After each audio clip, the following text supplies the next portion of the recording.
My name is Chloe. I am 29 years old and I work as a forensic financial auditor in Chicago. An hour ago, I was wearing the most beautiful white gown standing next to my new husband, a brilliant surgeon named Julian. I was waiting for my father, a traditional wedding toast. Instead, he turned the happiest day of my life into a public extortion trial. He stood up at my wedding reception in front of 200 guests and demanded $750,000 for the cost of raising me, calling it my family debt. I did not cry. I did not run away. I stayed perfectly calm, opened the black leather folder I had fiercely protected for 10 long years, and told him that if he wanted to settle accounts, we were going to settle absolutely everything tonight.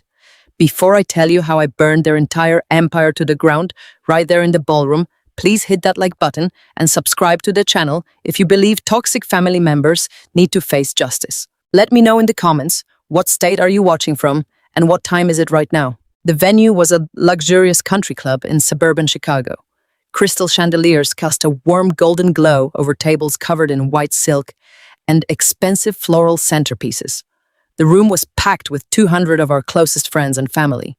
On Julian's side, there were esteemed surgical colleagues, hospital administrators, and generational wealth. On my side, there were prominent members of the local church. And my parents attended a community built on strict traditional values and outward appearances. It was supposed to be a night of celebration. The dinner plates had just been cleared. The string quartet had paused their playing. The air was thick with the happy, exhausted satisfaction that always follows a beautiful wedding ceremony. Julian was holding my hand under the table, his thumb gently brushing my knuckles. I was exhausted, but blissfully happy. Then my father, Robert, stood up. He picked up his champagne glass and tapped it with a silver spoon. The sharp clinking sound cut through the low hum of conversation.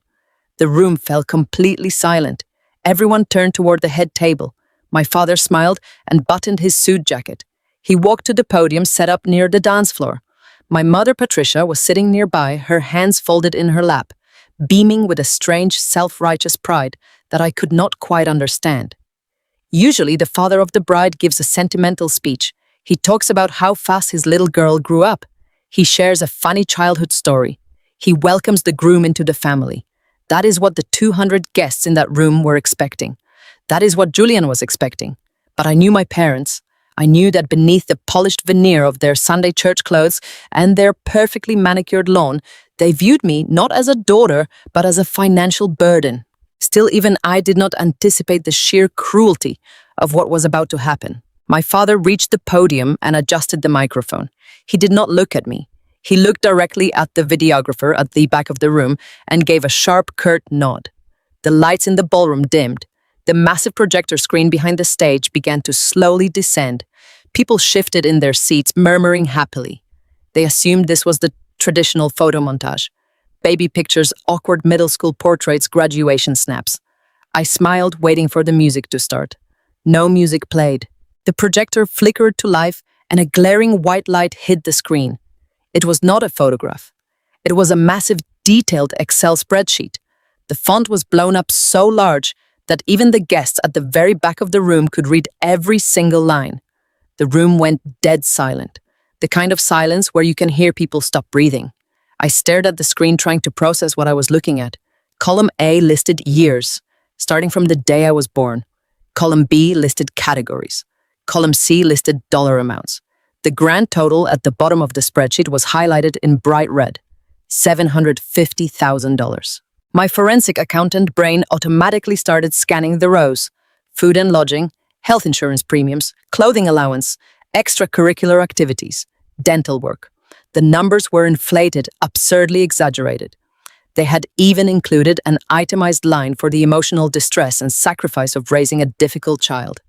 There were charges for electricity usage, a portion of the property taxes during the years I lived in their house, and even grocery bills calculated down to the penny. I felt the blood drain from my face. My mother stood up from her chair and walked over to stand right next to my father at the podium. She looked out at the audience with an expression of profound martyrdom. The guests were frozen. Dr. Harrison, the chief of surgery at Julian Hospital, was sitting at table 4 with his fork suspended halfway to his mouth. The pastor of my parents' church, Reverend Thomas, looked confused but intrigued. My father cleared his throat and leaned into the microphone.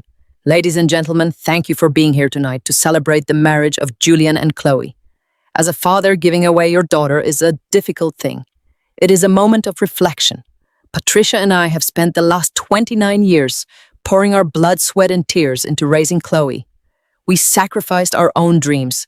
We sacrificed our financial security. We gave her the foundation she needed to sit here today next to a successful doctor. He gestured toward the spreadsheet on the screen. Raising a child is an investment. In our church community, we talk a lot about honoring your father and mother. We talk about family duty and respect, but modern society forgets that respect has a tangible cost. Patricia and I went without so that Chloe could have. We absorbed the immense financial burden of her existence. And today, as she leaves our household to join another, we believe it is only right and fair that this family debt is acknowledged and settled. A low gasp rippled through the ballroom. People were beginning to realize this was not a bizarre joke. My father was entirely serious. He was standing in front of 200 people publicly shaming me for the basic cost of keeping a child alive. He framed it as a legal and moral obligation. He used the language of the church, twisting the concept of family devotion into a weapon of financial extortion. My mother wiped a fake tear from her eye, playing the role of the impoverished, exhausted mother who had given everything to her ungrateful child. And right below the stage, sitting at the front family table, was my older brother Bradley. Bradley, the golden child. Bradley, who had never been handed a spreadsheet in his life. He was leaning back in his chair, a smug grin on his face, slowly clapping his hands in quiet approval. He loved watching me being humiliated. He always had. Look at the numbers, my father continued, pointing a laser pointer at the screen. You will see the cost of a roof over her head, the cost of food on her plate, the cost of the piano lessons she begged for, the cost of her college tuition. We did all of this out of love, but love is not free. Love requires sacrifice, and today is the day of reckoning. This is the bill for Chloe. $750,000. This is what it cost us to give her to you, Julian. My mother nodded solemnly, her eyes scanning the crowd to ensure everyone was properly absorbing her incredible sacrifice. My father stepped away from the podium. He walked down the short set of stairs and marched directly toward the head table. The silence in the room was deafening. The only sound was the clicking of his dress shoes on the polished wooden floor. He stopped right in front of Julian. My father reached into the inner pocket of his suit jacket and pulled out a silver fountain pen. He placed the pen on the white silk tablecloth right next to Julian's dinner plate. Then he pulled out a blank checkbook. Julian is a good man. He is a healer, a surgeon who saves lives under immense pressure. But nothing could have prepared him for a father-in-law demanding $750,000 to buy his bride. Julian looked at the pen, then at my father, his jaw tight with barely suppressed anger. Julian, my father said, his voice echoing through the silent room because the microphone on the podium was still picking up the sound. You are a wealthy man. You come from a good family. You have a highly lucrative career. You are taking our greatest asset, our daughter. If you want to start this marriage with a clean slate, if you want our blessing and our ongoing relationship, you will write a check tonight. You will clear her debt. You will buy her free and clear. Otherwise, everyone in this room will know that you and Chloe have no respect for the people who sacrificed everything for her. The audacity of it was staggering. They had cornered him in front of his peers, his mentors, his family. They knew Julian hated public conflict. They knew he valued his professional reputation above almost anything else. They were banking on his embarrassment. They assumed he would write the check or at least agree to a payment plan just to make the humiliating spectacle stop. They assumed I would burst into tears, shrink into myself, and beg Julian to fix it so we could save face in front of the country club elite. They assumed I was still the terrified teenager they used to control with guilt and religious obligations. But they forgot one crucial detail. I am a forensic financial auditor. I spend my life tracking hidden money, exposing frauds, and destroying liars with paper trails. I look at spreadsheets for a living. And when I looked at the massive Excel file projected on the wall behind them, I did not see a family debt. I saw a confession. I saw a fatal mistake. Julian looked at me. His eyes were wide, filled with protective fury. He opened his mouth to tell my father exactly where he could shove that silver pen, but I squeezed his hand hard. I gave him a single sharp look. He closed his mouth and sat back. I stood up. My white wedding dress rustled against the floor. I did not look like a victim. I felt an absolute freezing calm wash over my entire body.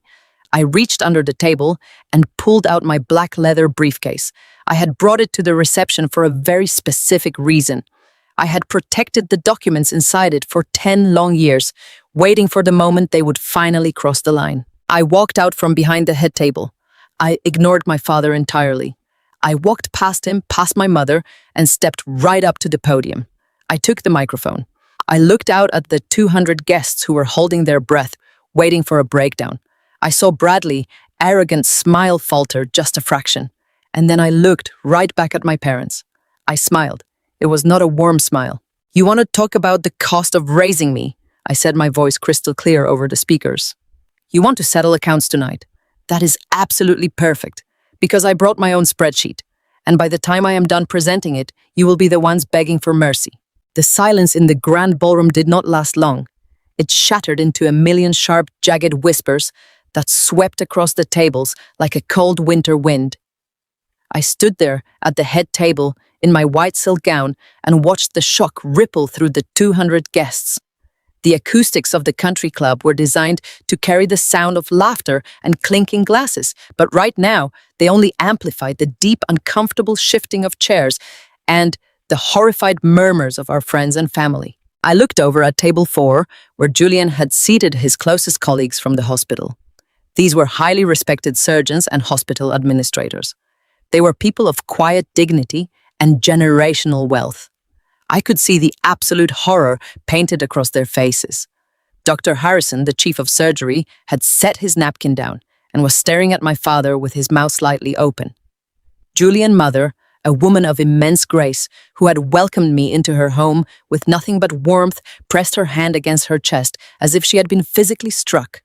They had come to celebrate a union of love. Instead, they were being forced to witness a crude, tacky, and deeply humiliating extortion attempt.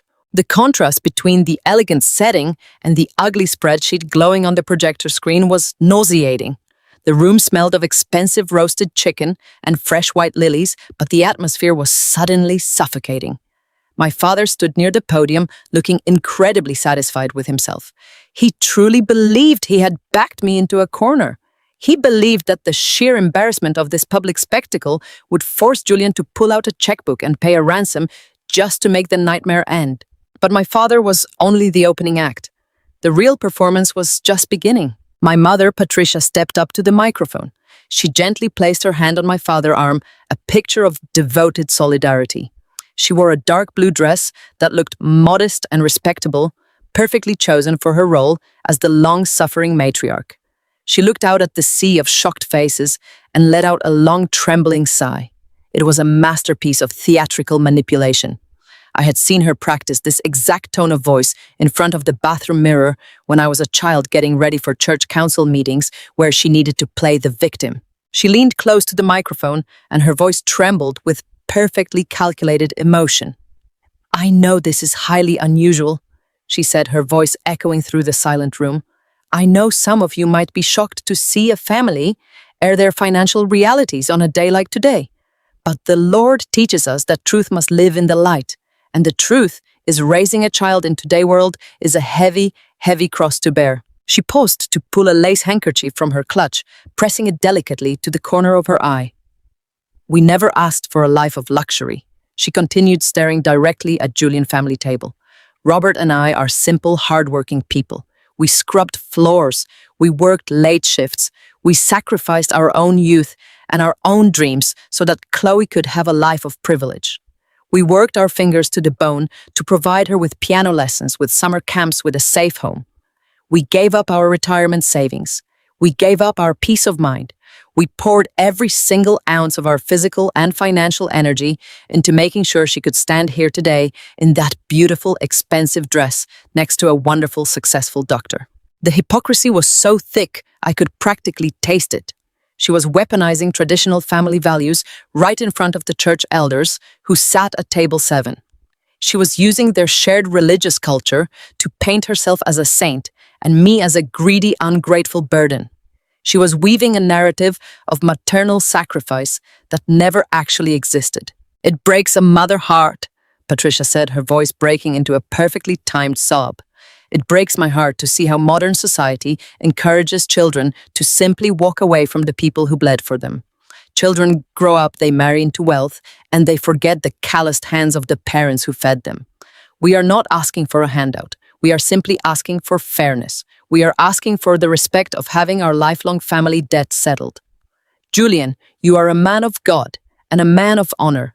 We welcome you into this family, but we pray you will guide our daughter to do the righteous thing. We pray you will help her redeem herself tonight." She stepped back from the podium, wiping her dry eyes as if she had just delivered a eulogy for her own tragic life. She had played the crowd exactly as she intended. I could see the confusion creeping into the eyes of some of the older guests. They were conditioned to respect parental authority. My mother had taken my father's crude demand for money and wrapped it in a blanket of religious duty and maternal suffering. And right there in the front row, sitting at the reserved family table, was my older brother, Bradley, the eternal golden boy. He did not look embarrassed. He did not look shocked. He leaned back in his chair with his legs crossed casually at the ankle, swirling the ice in his whiskey glass. He was wearing a custom-tailored suit that cost more than my first car. I knew exactly where the money for that suit had come from, but the rest of the room did not. Bradley looked up at me and smirked. It was the same arrogant, entitled smirk he had worn our entire lives. Whenever he broke a window and blamed it on me, he smirked. Whenever my parents drained my savings to pay for his mistakes, he smirked. He was clapping slowly and loudly, his hands echoing in the tense silence of the ballroom. He thought this was a brilliant victory. He thought they had finally trapped me in a situation where my only escape was to surrender. He looked at Julian, expecting to see a broken, humiliated man scrambling to write a check to protect his social standing. They expected me to react the way I did when I was a teenager. They expected me to burst into tears to cover my face in shame and to run out of the reception hall. They expected me to beg Julian to just pay them whatever they wanted so we could salvage the evening and hide our disgrace. They relied on my fear of public confrontation. They had spent my entire life teaching me that speaking up for myself was an act of profound disrespect. They thought the social pressure of 200 wealthy and religious guests would crush my spirit completely. But I was no longer the frightened little girl sitting on a porch with my belongings in garbage bags. I was a 29-year-old forensic financial auditor. I spent my days destroying corporate frauds and dismantling complex financial lies. I did not feel fear. I did not feel shame. As I listened to the slow, arrogant clapping of my brother and watched the smug satisfaction on my parents' faces, I felt a freezing, absolute calm wash over every nerve in my body. Julian shifted beside me. His large, warm hand tightened around mine. I could feel the tension radiating from his body. His jaw was clenched so hard a muscle feathered in his cheek. He was furious. He loved me deeply, and watching the people who were supposed to protect me actively try to destroy me was pushing him to the absolute limit. He started to push his chair back, ready to stand up and throw them all out of the venue. He was ready to protect me from the humiliation. I squeezed his hand. I turned my head and looked him right in the eyes. I gave him a single, sharp, definitive look. We had talked about this. I had warned him that my parents were desperate and backed into a financial corner. I had told him they might try something drastic at the wedding. He knew I had come prepared. He looked at my face, saw the icy determination in my eyes, and slowly let out a breath. He relaxed his posture, leaning back in his chair and giving me a subtle nod. He knew this was not his battle to fight. This was my execution to carry out. I took a deep breath. The air in my lungs felt cool and sharp. I reached down beneath the heavy layers of my white silk skirt. My fingers found the cold, smooth handle of the black leather briefcase I had kept hidden under the head table since the reception began. I pulled it up and set it squarely on the white tablecloth next to my dinner plate. The silver locks on the briefcase gleamed under the chandelier light. I stood up. The movement caught the attention of the entire room. The whispers instantly died. The slow clapping from my brother stopped abruptly. The silence returned heavier and more suffocating than before. 200 pairs of eyes locked onto me. They were waiting for the tears. They were waiting for the apology. They were waiting for me to run. I smoothed the front of my wedding gown. I stood tall, my shoulders pulled back, my chin held high. I picked up the heavy black briefcase in my right hand. I stepped away from the head table and began to walk across the polished dance floor toward the podium. The sound of my heels clicked rhythmically against the wood, echoing through the silent ballroom. Each step felt incredibly deliberate. With every inch I moved closer to my parents, I could feel the invisible chains of my childhood falling away. I was not walking toward an ambush. I was walking toward a reckoning. I looked directly at my mother. The theatrical tragedy had vanished from her face, replaced by a sudden flicker of genuine confusion. She had expected me to shrink. My calm, confident approach was not in her script. I looked at my father. He stood near the microphone, his arms crossed over his chest, trying to maintain his posture of absolute authority. But I could see the slight tremor in his jaw. He was a bully who was suddenly realizing his victim was not backing down. I reached the podium. My father did not move aside immediately. He tried to stare me down, trying to assert his dominance one last time. I did not blink. I did not look away. I stepped directly into his personal space, invading the bubble of authority he had used to terrorize me for 29 years. "Excuse me," I said. My voice was quiet, but it carried a tone of such absolute freezing authority that my father physically flinched. He took a clumsy step backward, stumbling slightly over the edge of the stage. I stepped up to the podium. I placed my black leather briefcase flat on the wooden surface right next to the microphone. The two silver clasps faced the audience. I reached out and placed my thumbs on the mechanisms. I pushed them simultaneously. The sharp metallic click of the lock springing open echoed loudly through the microphone and across the silent ballroom. It sounded like the cocking of a loaded weapon. I opened the lid of the briefcase. Inside, stacked in perfect chronological order, were hundreds of pages of bank statements, court filings, tax returns, and unredacted federal audit logs. 10 years of my life, 10 years of their lies captured in black and white ink. I reached out and adjusted the microphone, pulling it closer to my mouth. I looked out over the sea of shocked guests. I looked at the church elders. I looked at Julian medical colleagues. I looked at my brother Bradley, whose smug smile had entirely melted away, leaving a mask of sudden creeping panic. Finally, I turned my head and looked directly at my mother and father, who were now standing awkwardly to the side of the stage. I smiled. It was not the smile of a blushing bride. It was the smile of an auditor who had just found the smoking gun. "You want to talk about the cost of raising me?" I said, my voice carrying clear and perfectly steady over the sound system. "You want to talk about sacrifice, about duty, about family debt? You want to stand in front of 200 people and demand a financial settlement for the burden of my existence?" I placed my hands flat on the open briefcase. "I think that is a wonderful idea." I continued, never breaking eye contact with my father. "I think we should settle absolutely everything right here and right now. But before Julian writes you a single check, we are going to look at my spreadsheet.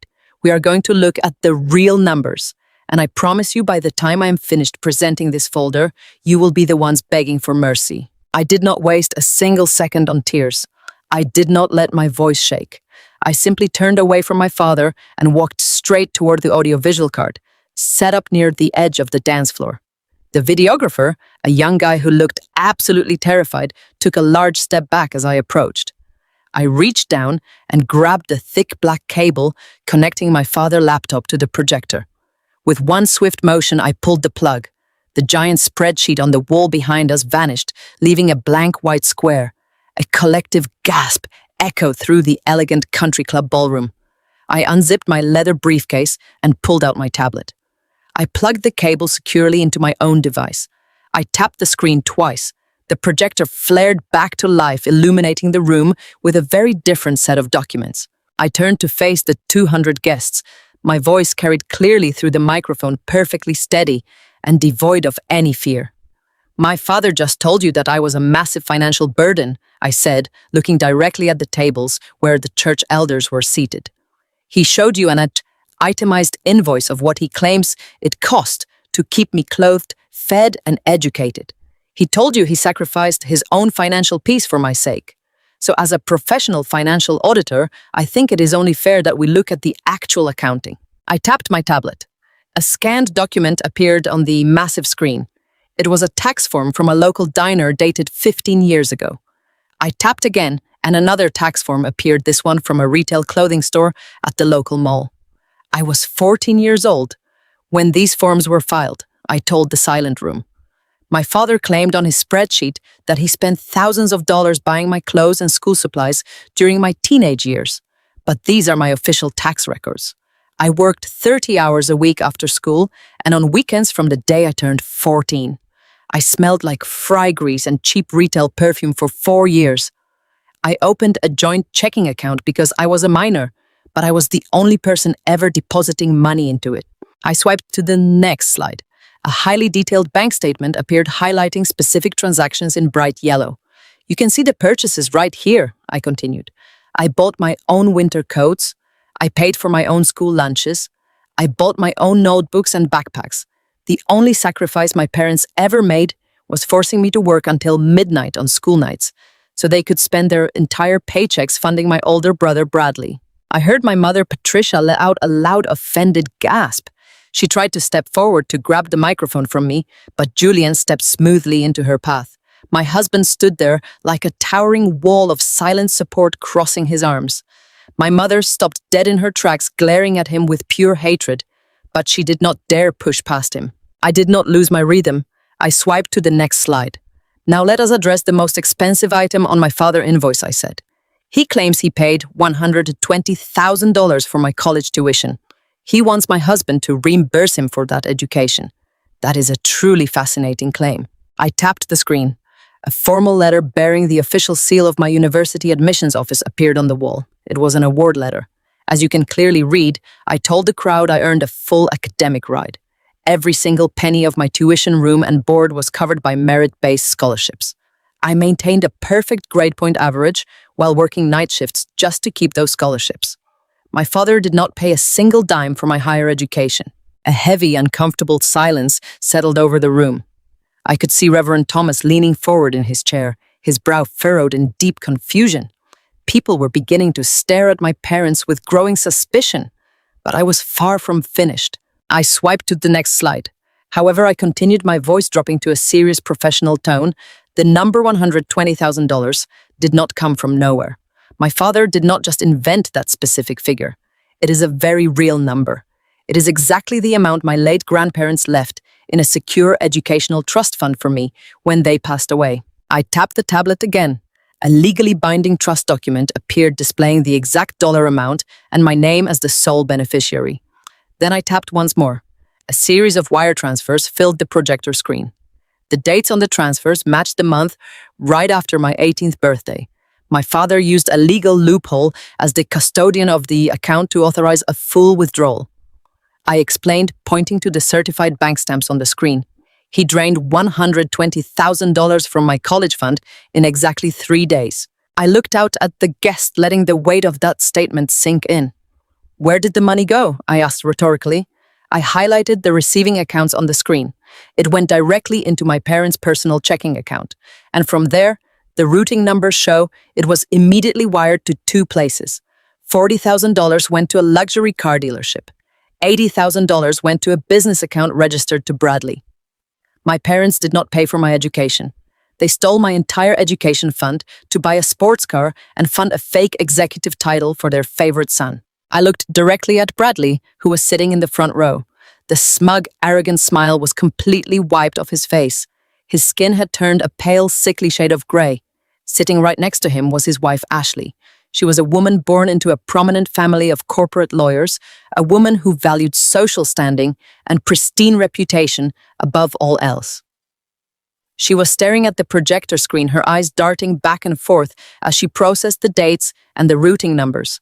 I could see the exact moment the realization hit her. I could see the disgust pulling in her eyes as she realized her husband was not a successful entrepreneur, but a financial parasite living off stolen money. She physically leaned away from him in her chair. I turned my attention back to my father. He was sweating profusely now. The confident, righteous man who had demanded a massive check from my husband just minutes ago was now visibly shaking. He wiped his forehead with the back of his hand, looking around the room for any sign of support, but finding absolutely none. I have saved the best for last, I told the crowd, my voice cutting through the tension like a blade. My father's invoice included a massive charge for the roof over my head. He claimed I owed him for the privilege of living in his house and breathing his air. He demanded reimbursement for a decade of housing costs. I tapped my tablet one more time.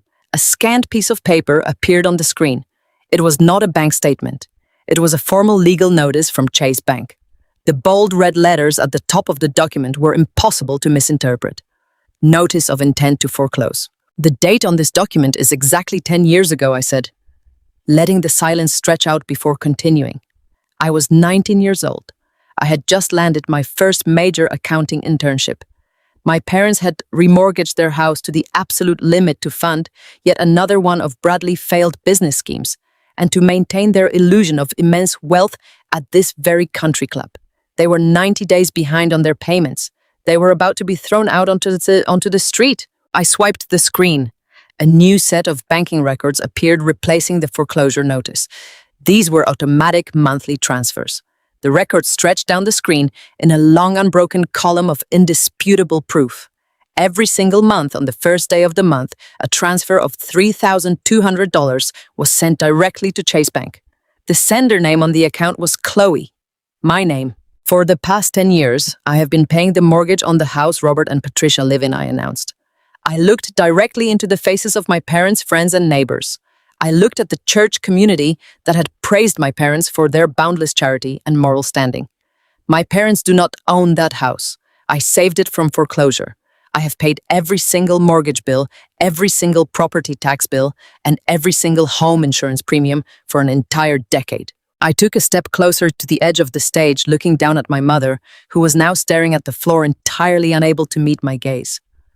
I lived in a tiny rented apartment, eating ramen noodles and working 80-hour weeks at my accounting firm so that my parents could continue to pretend they were successful. I gave up my own financial freedom to ensure they did not lose their social status. I pointed at the screen behind me. They did not put a roof over my head. I put the roof over theirs. The ballroom was so quiet, you could hear the soft hum of the air conditioning vents. The evidence was absolute. There was no room for debate, no room for my mother to spin a new web of lies. The bank-certified logos, the routing numbers, the tax forms, they all painted a flawless, undeniable picture of extreme financial abuse. I had systematically dismantled their entire facade layer by layer, right in front of the people whose opinions they valued most in the world. But the most dangerous part of my presentation was yet to come, because the tuitions, the stolen trust fund, and the mortgage payments were just the warm-up. They were just the foundation of the lie. The real reason they had ambushed Julian tonight, the real reason they were demanding exactly $750,000 had nothing to do with the past. It had everything to do with a federal crime they were desperately trying to cover up. And I was about to expose that too. The silence following my revelation about the mortgage did not last long. My mother, Patricia, could not stand being exposed in front of her church community and her country club peers. She lunged forward and practically snatched the microphone from the stand.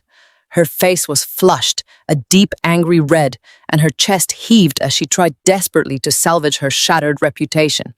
She pointed a trembling finger at me, but she addressed the crowd. She screamed that I was twisting the truth because I was a bitter and jealous younger sister. She told the horrified guests that the money from my college fund was not stolen, but brilliantly reinvested into the family future. She claimed that my father, Robert, took that money to act as an angel investor for my older brother, Bradley. She called the stolen funds critical seed money for his highly innovative technology startups. According to Patricia, my brother was building a digital legacy that would secure wealth for generations to come.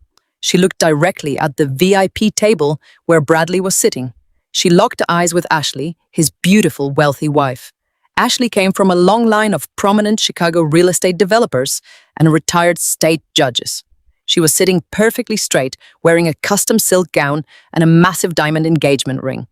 Patricia smiled desperately at Ashley, telling the entire room that Bradley was a highly successful tech executive who was on the very verge of taking his software companies public. Patricia claimed that my $120,000 college fund and the second mortgage on the house were merely small necessary sacrifices for a massive venture that would soon make us all millionaires. She painted Bradley as a misunderstood genius and me as a petty bean counter who lacked the vision to understand high-level business. I did not raise my voice to argue with her. I did not need to. I simply tapped the screen of my tablet. A new set of official documents appeared on the massive projector wall behind Patricia. The bright white light cast long shadows across her defensive posture. I leaned into the microphone. I told the room that since my mother brought up my brother and his brilliant tech startups, we should absolutely take a moment to examine his corporate filings. I reminded everyone that I am a forensic financial auditor. I follow the money for a living. I track hidden assets and expose corporate fraud. And the money trail my brother Bradley left behind was a complete and absolute disaster. I projected the official state business registry records for everyone to see. Bradley had registered 4 separate limited liability companies over the past 6 years. He gave them flashy modern names that sounded impressive at cocktail parties. I showed the federal tax returns for every single one of those entities. The guests leaned in to look at the numbers, line after line of absolute zeros. There was 0 revenue, there were 0 clients, there was 0 payroll, and 0 viable products. Then I swiped my finger across the glass screen to the next document. It was an official federal bankruptcy filing from the United States District Court. All 4 of his so-called brilliant tech startups had filed for Chapter 7 bankruptcy. I zoomed in on the final page showing his total business assets listed at exactly $0. I looked down at Bradley. He was sinking lower into his expensive chair. I spoke directly into the microphone, ensuring my calm, steady voice carried over the growing murmurs of the crowd. I explained that Bradley did not use the stolen college fund or the desperate mortgage money for software development or paying employee salaries. He used every single penny to fund a glamorous illusion. I swiped the screen again. Highly detailed credit card statements filled the wall. The accounts were premium travel and luxury cards opened entirely in my mother's name. The current balances were completely maxed out. I read the itemized charges aloud to the deeply horrified audience. First-class flights to Miami and Las Vegas, $5,000 bar tabs at exclusive downtown Chicago nightclubs, monthly payments for designer watches and luxury sports car leases. Bradley had been living the fast-paced life of a billionaire tech founder without ever earning a single legitimate paycheck. He had drained my parents absolutely dry. And when my parents finally ran out of their own money, they stole my future to keep him afloat. But Bradley did not stop with my parents. I turned my gaze entirely away from my mother and focused directly on Ashley. She was sitting rigidly at table 1, her perfectly manicured hands gripping the white tablecloth. I told Ashley that my parents actually ran out of usable credit 3 years ago. I asked her in a very gentle tone if she ever wondered how her husband continued to pay for his luxury gym memberships, his exclusive golf club fees, and his custom-tailored suits when his businesses were legally and factually bankrupt. I tapped the tablet one more time. A new, highly redacted bank statement appeared on the screen. It was an account I had uncovered during a deep dive into Bradley financial history. The account was jointly held by Bradley and Ashley, but the routing numbers highlighted in bright yellow showed regular massive transfers moving out of that joint account and going straight into a private hidden offshore account solely controlled by Bradley. I highlighted the original source of those funds. They were direct monthly deposits from Ashley Family Trust Fund. I explained the financial mechanics slowly and clearly so every wealthy guest in the room could understand the profound depth of the betrayal. Bradley was not a tech genius waiting for a big payout. He was a financial parasite. He had been quietly siphoning thousands of dollars every single month from his wife's family wealth to cover his personal gambling debts and fund his fake lifestyle. I projected the fake invoices he had created. He forged billing statements from fake software vendors to make it look like his startups had operating costs that needed to be covered by their joint account. But those software vendors did not exist. The money went straight into his private pocket to pay off his luxury car leases and expensive vacations. The reaction inside the ballroom was immediate and explosive. Ashley turned entirely ash white. The color completely left her face as she stared at the projector screen, tracing the dates and the transfer amounts with her wide eyes. These were dates she recognized. These were massive transfers she had been told were essential business investments to keep his company afloat during hard times. The realization hit her like a physical blow to the chest.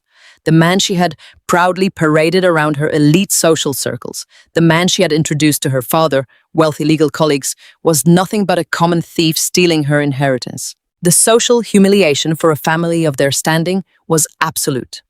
Ashley friends and extended family members were seated at the tables closest to the stage. They were whispering loudly, exchanging horrified and disgusted glances.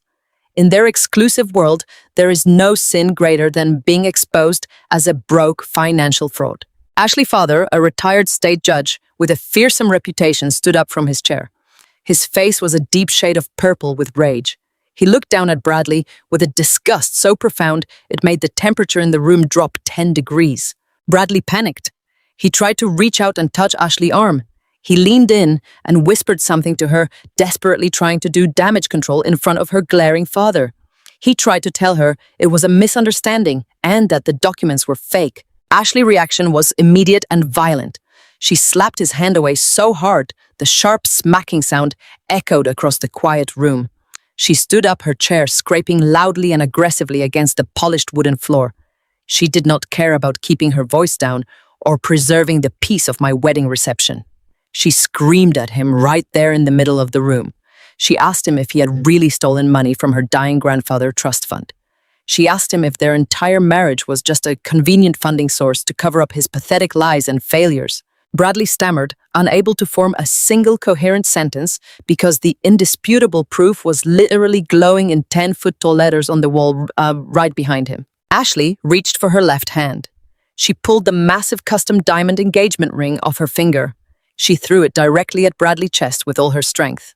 The heavy ring bounced off his expensive suit lapel and clattered loudly onto the floor, rolling away under a table. She announced to him and to everyone listening that she was calling her divorce attorney the second she walked out the door.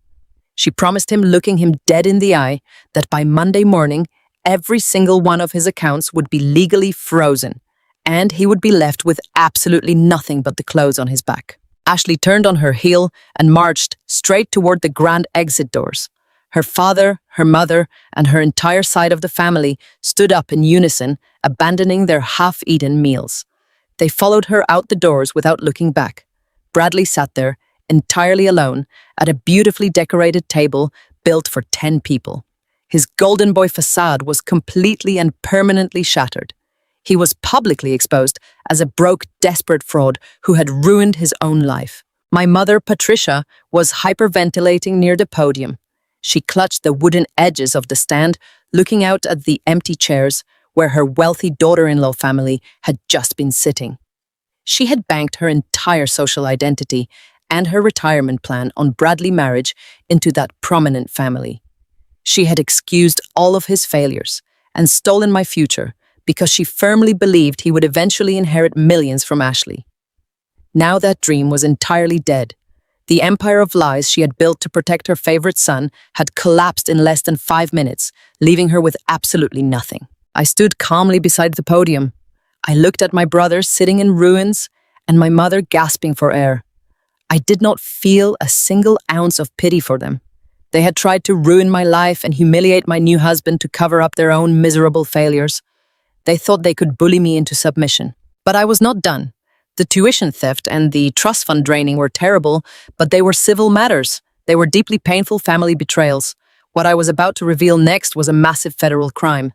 And this time, there would be no walking away for any of them. The heavy oak doors of the ballroom slammed shut behind Ashley and her wealthy family.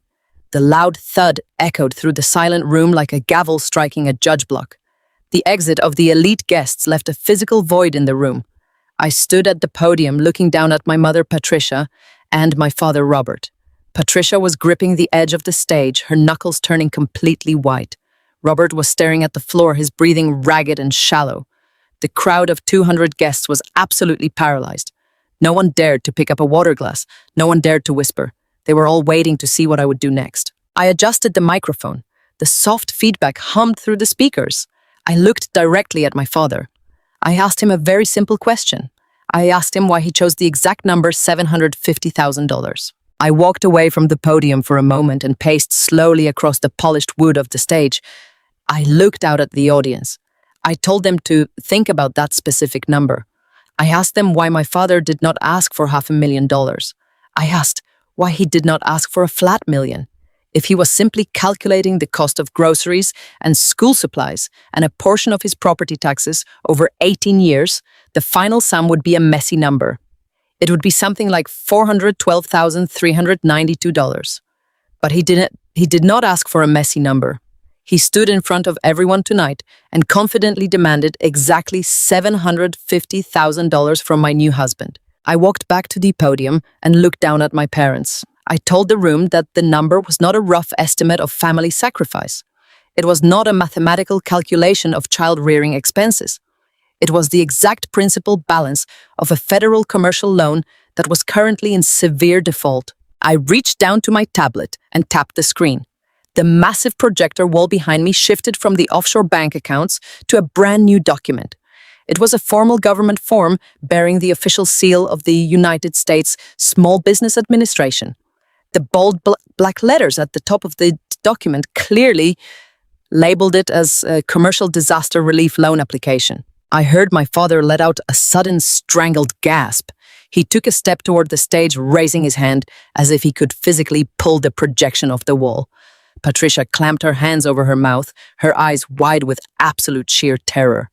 They knew exactly what document was glowing on the wall. They knew that their civil family lies had just crossed over into massive federal felonies. I spoke clearly into the microphone.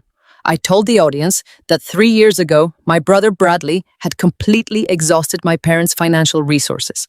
His fake tech startups had failed. His credit was entirely destroyed. He could not secure a loan for a used car, let alone a major business venture. My parents had remortgaged their home to the absolute brink of foreclosure. They had maxed out every single credit card in their names. They were drowning in debt, and they were desperate to maintain their wealthy country club facade. But most importantly, Bradley had developed a massive catastrophic gambling problem. I swiped my finger across the tablet. A highly detailed ledger appeared next to the federal loan application. It was a list of offshore sports betting accounts and massive casino markers from Las Vegas. Bradley had been gambling away thousands of dollars a week, trying to win back the money he had lost on his failed businesses. He owed hundreds of thousands of dollars to people who did not send polite collection letters. He was in deep, dangerous trouble. He needed a massive amount of cash to pay off his gambling debts and keep up the illusion of his lavish lifestyle for his wealthy wife, Ashley. But nobody in the family had any credit left. Nobody except me. I explained to the silent ballroom that as a forensic financial auditor, I have an absolutely flawless credit score. I have zero debt. I live well below my means. On paper, I am the perfect candidate for a massive commercial loan. My parents knew this. They knew I had spent years building a pristine financial reputation, and they decided that my financial identity was theirs to take. I tapped the screen again. The projector zoomed in on the signature page of the Small Business Administration loan document. There at the bottom of the page was my full legal name, printed and signed in blue ink. Next to it was the requested loan amount, exactly $750,000. I looked at the church elders sitting at table 7. I looked at Reverend Thomas, whose face had drained of all color. I told them I did not sign that document.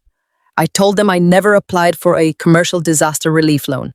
I never authorized anyone to use my social security number. 3 years ago, my father Robert, my mother Patricia, and my brother Bradley sat down at their kitchen table and systematically stole my identity. I walked the audience through the exact mechanics of their crime. I wanted every single person in that room to understand the profound depth of the betrayal. I explained how they used my old childhood documents to bypass the security checks. They created fake email addresses in my name. They purchased a burner phone and registered it under my identity so they could intercept the bank verification calls.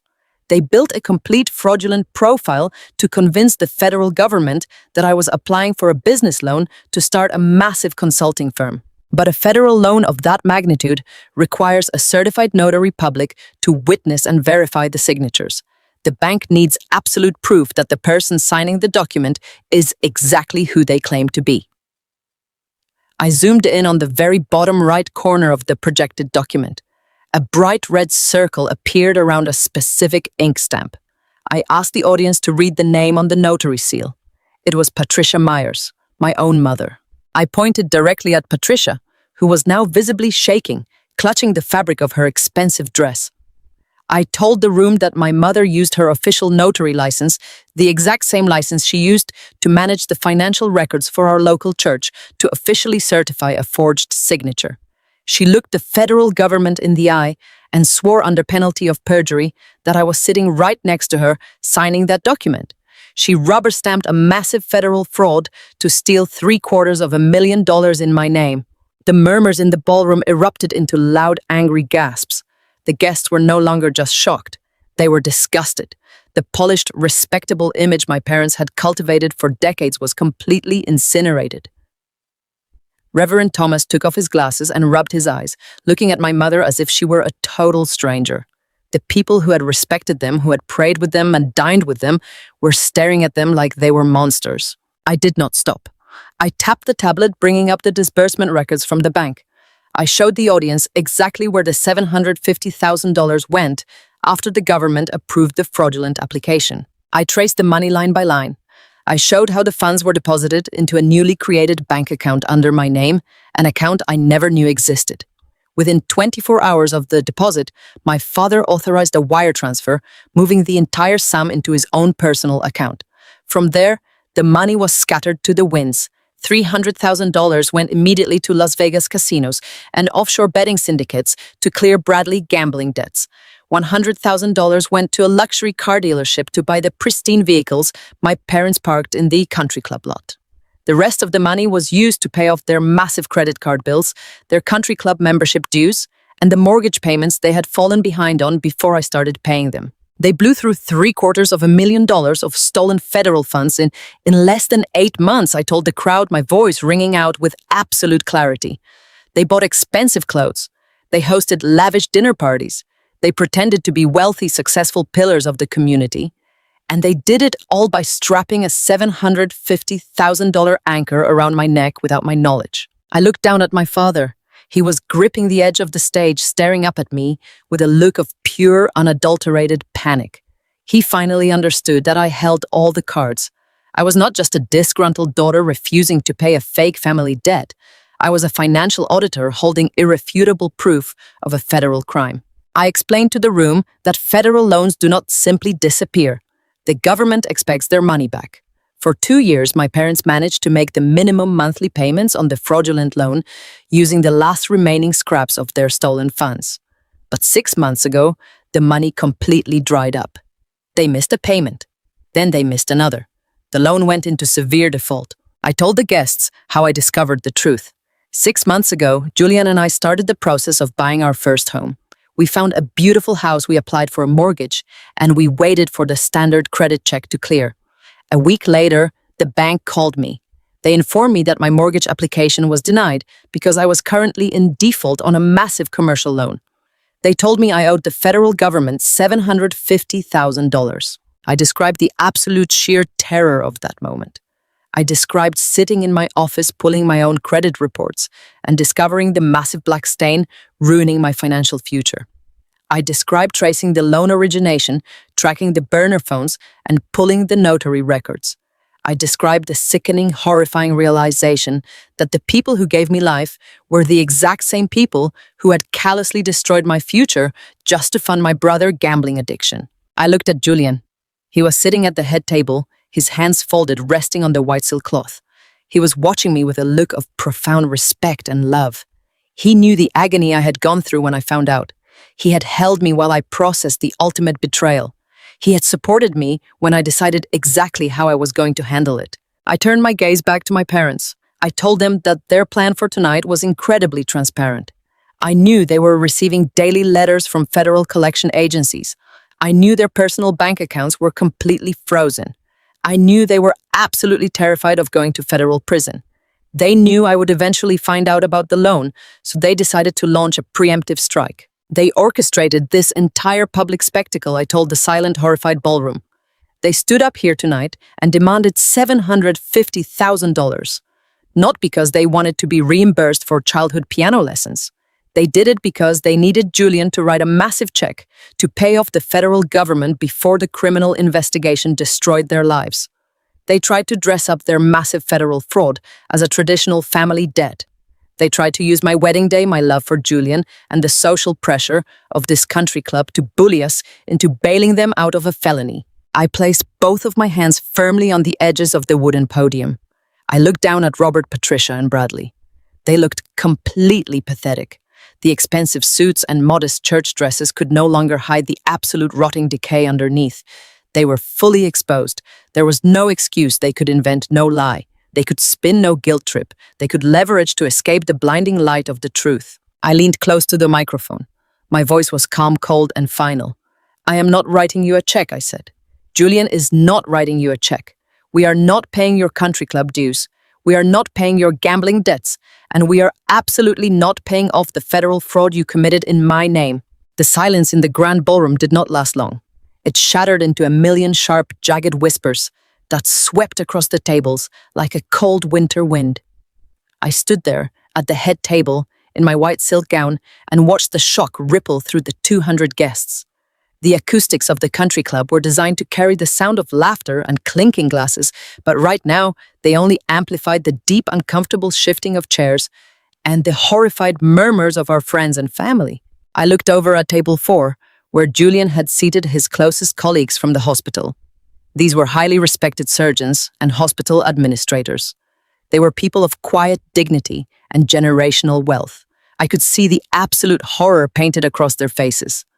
Dr. Harrison, the chief of surgery, had set his napkin down and was staring at my father with his mouth slightly open. Julian Mother, a woman of immense grace, who had welcomed me into her home with nothing but warmth, pressed her hand against her chest as if she had been physically struck. They had come to celebrate a union of love. Instead, they were being forced to witness a crude, tacky, and deeply humiliating extortion attempt. The contrast between the elegant setting and the ugly spreadsheet glowing on the projector screen was nauseating. The room smelled of expensive roasted chicken and fresh white lilies, but the atmosphere was suddenly suffocating. My father stood near the podium, looking incredibly satisfied with himself. He truly believed he had backed me into a corner.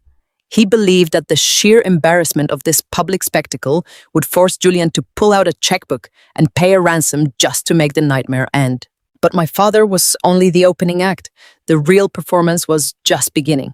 My mother, Patricia, stepped up to the microphone. She gently placed her hand on my father's arm, a picture of devoted solidarity. She wore a dark blue dress that looked modest and respectable, perfectly chosen for her role as the long-suffering matriarch. She looked out at the sea of shocked faces and let out a long, trembling sigh. It was a masterpiece of theatrical manipulation.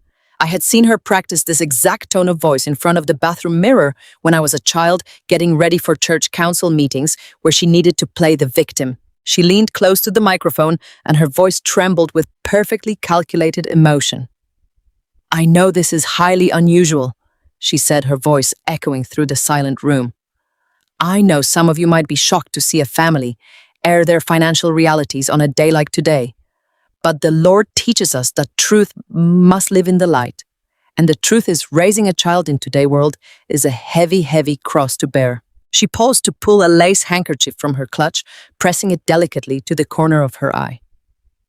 "We never asked for a life of luxury," she continued, staring directly at Julian's family table. "Robert and I are simple, hard-working people. We scrubbed floors. We worked late shifts. We sacrificed our own youth and our own dreams so that Chloe could have a life of privilege. We worked our fingers to the bone to provide her with piano lessons, with summer camps, with a safe home. We gave up our retirement savings. We gave up our peace of mind. We poured every single ounce of our physical and financial energy into making sure she could stand here today, in that beautiful, expensive dress, next to a wonderful, successful doctor. The hypocrisy was so thick, I could practically taste it. She was weaponizing traditional family values right in front of the church elders who sat at table 7.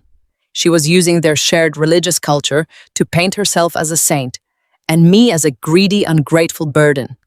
She was weaving a narrative of maternal sacrifice that never actually existed. "It breaks a mother's heart," Patricia said, her voice breaking into a perfectly timed sob. "It breaks my heart to see how modern society encourages children to simply walk away from the people who bled for them. Children grow up, they marry into wealth, and they forget the calloused hands of the parents who fed them. We are not asking for a handout. We are simply asking for fairness. We are asking for the respect of having our lifelong family debt settled. Julian, you are a man of God and a man of honor.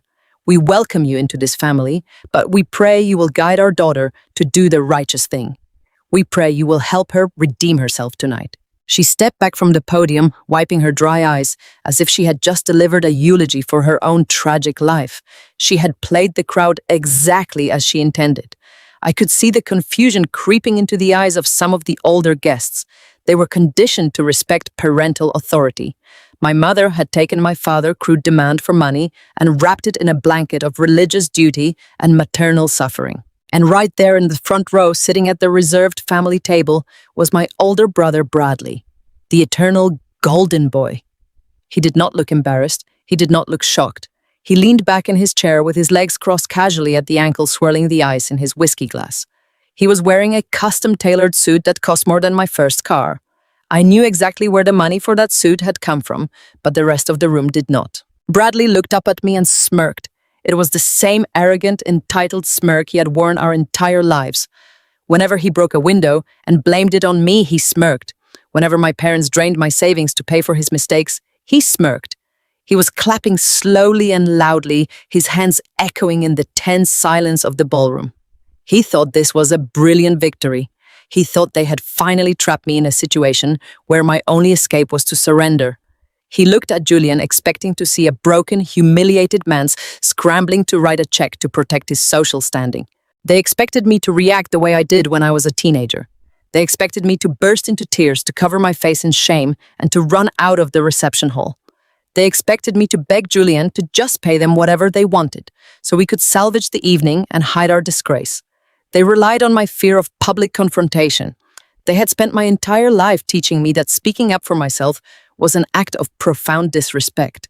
They thought the social pressure of 200 wealthy and religious guests would crush my spirit completely. But I was no longer the frightened little girl sitting on a porch with my belongings in garbage bags. I was a 29-year-old forensic financial auditor. I spent my days destroying corporate frauds and dismantling complex financial lies. I did not feel fear. I did not feel shame. As I listened to the slow, arrogant clapping of my brother and watched the smug satisfaction on my parents' faces, I felt a freezing, absolute calm wash over every nerve in my body. Julian shifted beside me. His large, warm hand tightened around mine. I could feel the tension radiating from his body. His jaw was clenched so hard, a muscle feathered in his cheek. He was furious. He loved me deeply, and watching the people who were supposed to protect me actively try to destroy me was pushing him to the absolute limit. He started to push his chair back, ready to stand up and throw them all out of the venue. He was ready to protect me from the humiliation. I squeezed his hand. I turned my head and looked him right in the eyes. I gave him a single sharp, definitive look. We had talked about this. I had warned him that my parents were desperate and backed into a financial corner. I had told him they might try something drastic at the wedding. He knew I had come prepared. He looked at my face, saw the icy determination in my eyes, and slowly let out a breath. He relaxed his posture, leaning back in his chair and giving me a subtle nod. He knew this was not his battle to fight. This was my execution to carry out. I took a deep breath. The air in my lungs felt cool and sharp. I reached down beneath the heavy layers of my white silk skirt. My fingers found the cold, smooth handle of the black leather briefcase I had kept hidden under the head table since the reception began. I pulled it up and set it squarely on the white tablecloth next to my dinner plate. The silver locks on the briefcase gleamed under the chandelier light. I stood up. The movement caught the attention of the entire room. The whispers instantly died. The slow clapping from my brother stopped abruptly. The silence returned heavier and more suffocating than before. 200 pairs of eyes locked onto me. They were waiting for the tears. They were waiting for the apology. They were waiting for me to run. I smoothed the front of my wedding gown. I stood tall, my shoulders pulled back, my chin held high. I picked up the heavy black briefcase in my right hand. I stepped away from the head table and began to walk across the polished dance floor toward the podium. The sound of my heels clicked rhythmically against the wood, echoing through the silent ballroom. Each step felt incredibly deliberate. With every inch I moved closer to my parents, I could feel the invisible chains of my childhood falling away. I was not walking toward an ambush. I was walking toward a reckoning. I looked directly at my mother. The theatrical tragedy had vanished from her face, replaced by a sudden flicker of genuine confusion. She had expected me to shrink. My calm, confident approach was not in her script. I looked at my father. He stood near the microphone, his arms crossed over his chest, trying to maintain his posture of absolute authority. But I could see the slight tremor in his jaw. He was a bully who was suddenly realizing his victim was not backing down. I reached the podium. My father did not move aside immediately. He tried to stare me down, trying to assert his dominance one last time. I did not blink. I did not look away. I stepped directly into his personal space, invading the bubble of authority he had used to terrorize me for 29 years. "Excuse me," I said. My voice was quiet, but it carried a tone of such absolute freezing authority that my father physically flinched. He took a clumsy step backward, stumbling slightly over the edge of the stage. I stepped up to the podium. I placed my black leather briefcase flat on the wooden surface right next to the microphone. The two silver clasps faced the audience. I reached out and placed my thumbs on the mechanisms. I pushed them simultaneously. The sharp metallic click of the lock springing open echoed loudly through the microphone and across the silent ballroom. It sounded like the cocking of a loaded weapon. I opened the lid of the briefcase. Inside, stacked in perfect chronological order, were hundreds of pages of bank statements, court filings, tax returns, and unredacted federal audit logs. 10 years of my life, 10 years of their lies captured in black and white ink. I reached out and adjusted the microphone, pulling it closer to my mouth. I looked out over the sea of shocked guests. I looked at the church elders. I looked at Julian medical colleagues. I looked at my brother Bradley, whose smug smile had entirely melted away, leaving a mask of sudden, creeping panic. Finally, I turned my head and looked directly at my mother and father, who were now standing awkwardly to the side of the stage. I smiled. It was not the smile of a blushing bride. It was the smile of an auditor who had just found the smoking gun. "You want to talk about the cost of raising me?" I said, my voice carrying clear and perfectly steady over the sound system. "You want to talk about sacrifice, about duty, about family debt? You want to stand in front of 200 people and demand a financial settlement for the burden of my existence?" I placed my hands flat on the open briefcase. "I think that is a wonderful idea." I continued, never breaking eye contact with my father. "I think we should settle absolutely everything right here and right now. But before Julian writes you a single check, we are going to look at my spreadsheet. We are going to look at the real numbers. And I promise you, by the time I am finished presenting this folder, you will be the ones begging for mercy." The moment the words federal fraud left my lips, the air in the ballroom seemingly evaporated. Robert did what every cornered bully does when their false power is suddenly stripped away. He panicked. He did not freeze, and he did not apologize. He reacted with pure, blind, desperate rage. His face turned a dangerous shade of crimson. He lunged across the polished dance floor, his heavy leather shoes slipping slightly on the wood. He was entirely focused on the audiovisual card positioned right next to the stage. He wanted to kill the projection. He wanted to plunge the room into darkness to hide the federal documents exposing his crimes. He grabbed the thick black cables tangled beneath the projector stand and yanked them with brutal force. The heavy machine teetered and nearly crashed to the floor. The massive screen behind me went completely black. He stood there, panting heavily, holding a fistful of torn wires, looking at the crowd with wild, erratic eyes. He thought he had stopped the bleeding. He thought destroying the visual evidence would somehow erase the words I had just spoken. But a blank screen could not unring the bell, so he pivoted immediately to his secondary tactic. Psychological warfare. Robert turned to the crowd and pointed a shaking accusatory finger directly at me. He raised his voice until it was a raw, guttural shout. "Do not listen to a single word she says," he screamed, his chest heaving. "She is sick. She has always been deeply, severely sick." He paced back and forth, addressing Julian's wealthy family and the church elders sitting at table 7. He told them I was a pathological liar who had suffered from psychotic delusions since childhood. He claimed I had spent time in psychiatric facilities, a complete and total fabrication, and that my mind was fundamentally broken. "She is brainwashed," He bellowed, spit flying from his lips.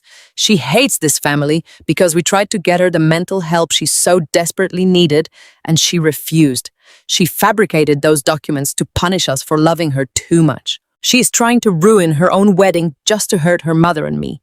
He was pleading with the room, begging them to dismiss the federal loan application as the elaborate forgery of a madwoman. When Robert's aggressive tactics failed to break the heavy judgmental silence of the ballroom, my mother, Patricia, unleashed her own desperate performance. If Robert played the enraged protector, Patricia played the ultimate devastated martyr. With a loud, agonizing wail that echoed off the crystal chandeliers, Patricia collapsed. She did not just kneel. She threw her entire body forward, dropping heavily onto the hardwood floor, right in front of the head table, her expensive designer gown bunched up around her knees. She threw her head back and raised both of her trembling hands toward the high ceiling. "Oh, Lord," she cried out, her voice dripping with artificial agony. "Lord, give me strength to bear this cross." She began to pray loudly and hysterically right there on the dance floor. She swore on her life, on her salvation, and on the Holy Scriptures that she was completely innocent. She wailed that Satan had taken hold of my soul and turned me against the people who gave me life. She cried out that she had only ever loved me, only ever sacrificed for me, and this was her cruel and just reward. "I forgive her," Lord Patricia sobbed, burying her face in her hands. "Please forgive my daughter for these wicked, wicked lies. She knows not what she does." The sheer level of manipulation was staggering to witness. She was trying to weaponize the faith of her church community, using their shared religious language to shield herself from a federal crime. Several guests shifted uncomfortably in their seats, looking away out of sheer embarrassment. The country club ballroom had been transformed into a bizarre, twisted theater of absolute desperation. Julian parents sat perfectly still, their faces completely unreadable, refusing to give my parents even an ounce of the validation they were begging for. Bradley sat in the front row, sweating profusely, looking back and forth between his weeping mother and his screaming father, entirely unsure of what to do now that his golden facade had been completely ripped away. Through all of their screaming and wailing, I did not move a single inch. I stood directly behind the podium, resting my hands lightly on the edges. I did not interrupt my father when he called me psychotic. I did not roll my eyes when my mother begged God to forgive my wicked soul. I simply watched them. As a forensic financial auditor, I have sat across the table from dozens of corporate embezzlers and financial criminals. I know exactly how they behave when the walls finally close in. They always scream, they always cry, they always claim they are the real victims. Their reaction was so textbook it was almost pathetic. I let them exhaust themselves. I let the 200 guests in that ballroom watch my parents scream and thrash and perform. I let the contrast between their hysterical, chaotic lies and my absolute freezing calm speak for itself. After 3 full minutes, the frantic energy in the room began to drain. My father was breathing heavily, leaning against an empty guest table. My mother was still kneeling on the floor, softly weeping into her hands, but the theatrical volume had significantly dropped. The silence returned, creeping back into the corners of the room. It was time.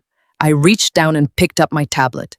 My father had violently unplugged the video cable, but he had completely missed the audio auxiliary cord that was still firmly plugged directly into the country club's central sound system. I did not need the projector screen anymore. The final piece of evidence did not require a visual. It only required a voice. I leaned into the microphone. My voice was incredibly quiet, forcing everyone in the room to lean forward and listen closely. Arrogance. I told the silent crowd, always leads to careless mistakes. When you spend your entire life believing you are smarter than everyone else, you leave doors unlocked. You forget to cover your tracks because you truly believe no one will ever dare to question you. I looked down at my mother, who had finally stopped crying and was looking up at me with wide, fearful eyes. 10 years ago, I explained my family set up a shared cloud storage drive. It was supposed to be for vacation photos and holiday videos. When they kicked me out of their lives, they forgot to revoke my administrative access. They assumed I was too stupid or too intimidated to ever look inside. 2 weeks ago, I continued, my eyes locked directly onto my mother's pale face. Patricia realized that the federal investigators were closing in. The collection notices had stopped coming in the mail, and the official subpoenas had started arriving. She panicked. She picked up her phone and called Bradley to figure out a desperate exit strategy. But Bradley did not answer the phone. He was busy at his expensive golf club. So Patricia left him a highly detailed, highly incriminating voicemail.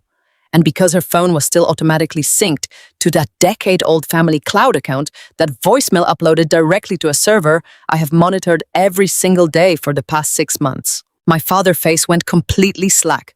All the color drained from his cheeks. He realized exactly what I was holding.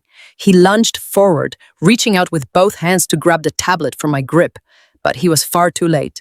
Julian stepped directly in front of the podium, blocking my father's path with his broad shoulders. My father slammed into Julian's chest, but Julian did not yield a single inch.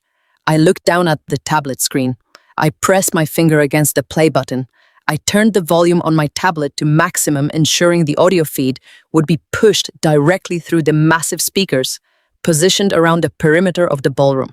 A sharp burst of static crackled through the speakers, followed immediately by a voice. It was crystal clear. It was undeniably, unmistakably Patricia. But the voice echoing through the room did not belong to the weeping devout martyr who had just been crying out to God on the dance floor. This voice was cold, calculating, and incredibly ruthless. "Bradley, you need to call me back right now." The recorded voice of my mother snapped, echoing off the high ceilings of the country club. "The feds showed up at the house today. We did not answer the door, but Robert is losing his mind. We are out of time. We are going to implement the backup plan at the wedding reception. We are going to publicly demand the $750,000 from Julian. Do not argue with me, Bradley. It is the only way to save you. If we corner Julian at the reception in front of all his rich doctor friends, he will write the check to avoid a massive public scandal. Chloe is weak. She will keep her mouth shut and take the blame just to protect her new husband's professional reputation. They will pay the debt, and we can finally pay off the feds before any of us are indicted. Just be ready to back up your father when he asks for the money. Do not mess this up." A loud electronic beep signaled the end of the voicemail. The audio file stopped. The speakers hissed quietly. The silence that fell over the ballroom in that exact moment was the heaviest, most absolute silence I have ever experienced in my entire life. It was a suffocating physical weight. The undeniable truth had just been broadcast at maximum volume to 200 deeply horrified guests. There was no spinning this. There was no blaming my mental health. There was no crying to God for forgiveness. They had just been caught on tape, plotting an elaborate malicious extortion scheme to cover up a federal felony. A collective, horrified gasp finally rippled through the crowd. It was the sound of a pristine reputation completely shattering into a million irreparable pieces. Reverend Thomas covered his mouth with his hand, looking physically sick to his stomach. Julian's mother slowly shook her head, her eyes locked on Patricia with a look of absolute, unadulterated disgust. The people sitting at the surrounding tables began to physically push their chairs backward, pulling away from my parents as if they were carrying a highly contagious disease. My mother was still kneeling on the floor. Her hands were no longer raised toward the ceiling. They had dropped limply to her sides. Her mouth was hanging open slightly, but she could not form a single word. The theatrical tears had completely dried up, leaving her face looking old, hollow, and deeply terrified. My father stood near the edge of the stage, his shoulders slumped, his hands trembling helplessly by his sides. He looked at the speakers mounted on the walls, and then he looked at me. His eyes were completely empty. He had nothing left to say. He could not scream. He could not point fingers. The audio tape was the ultimate undeniable kill shot. It completely destroyed their entire fabricated reality. They had walked into my wedding reception believing they were the smartest people in the room. They believed they could manipulate, extort, and abuse me exactly as they had done when I was a child. But instead, they had just provided a public confession to 200 witnesses. The extortion trial was officially over, and they had lost everything. The silence that fell over the ballroom was not empty. It was thick and heavy, suffocating the room with the undeniable weight of the truth. The audio recording of my mother orchestrating a federal cover-up had just finished playing through the country club sound system. There was no more room for lies. There was no more room for gaslighting.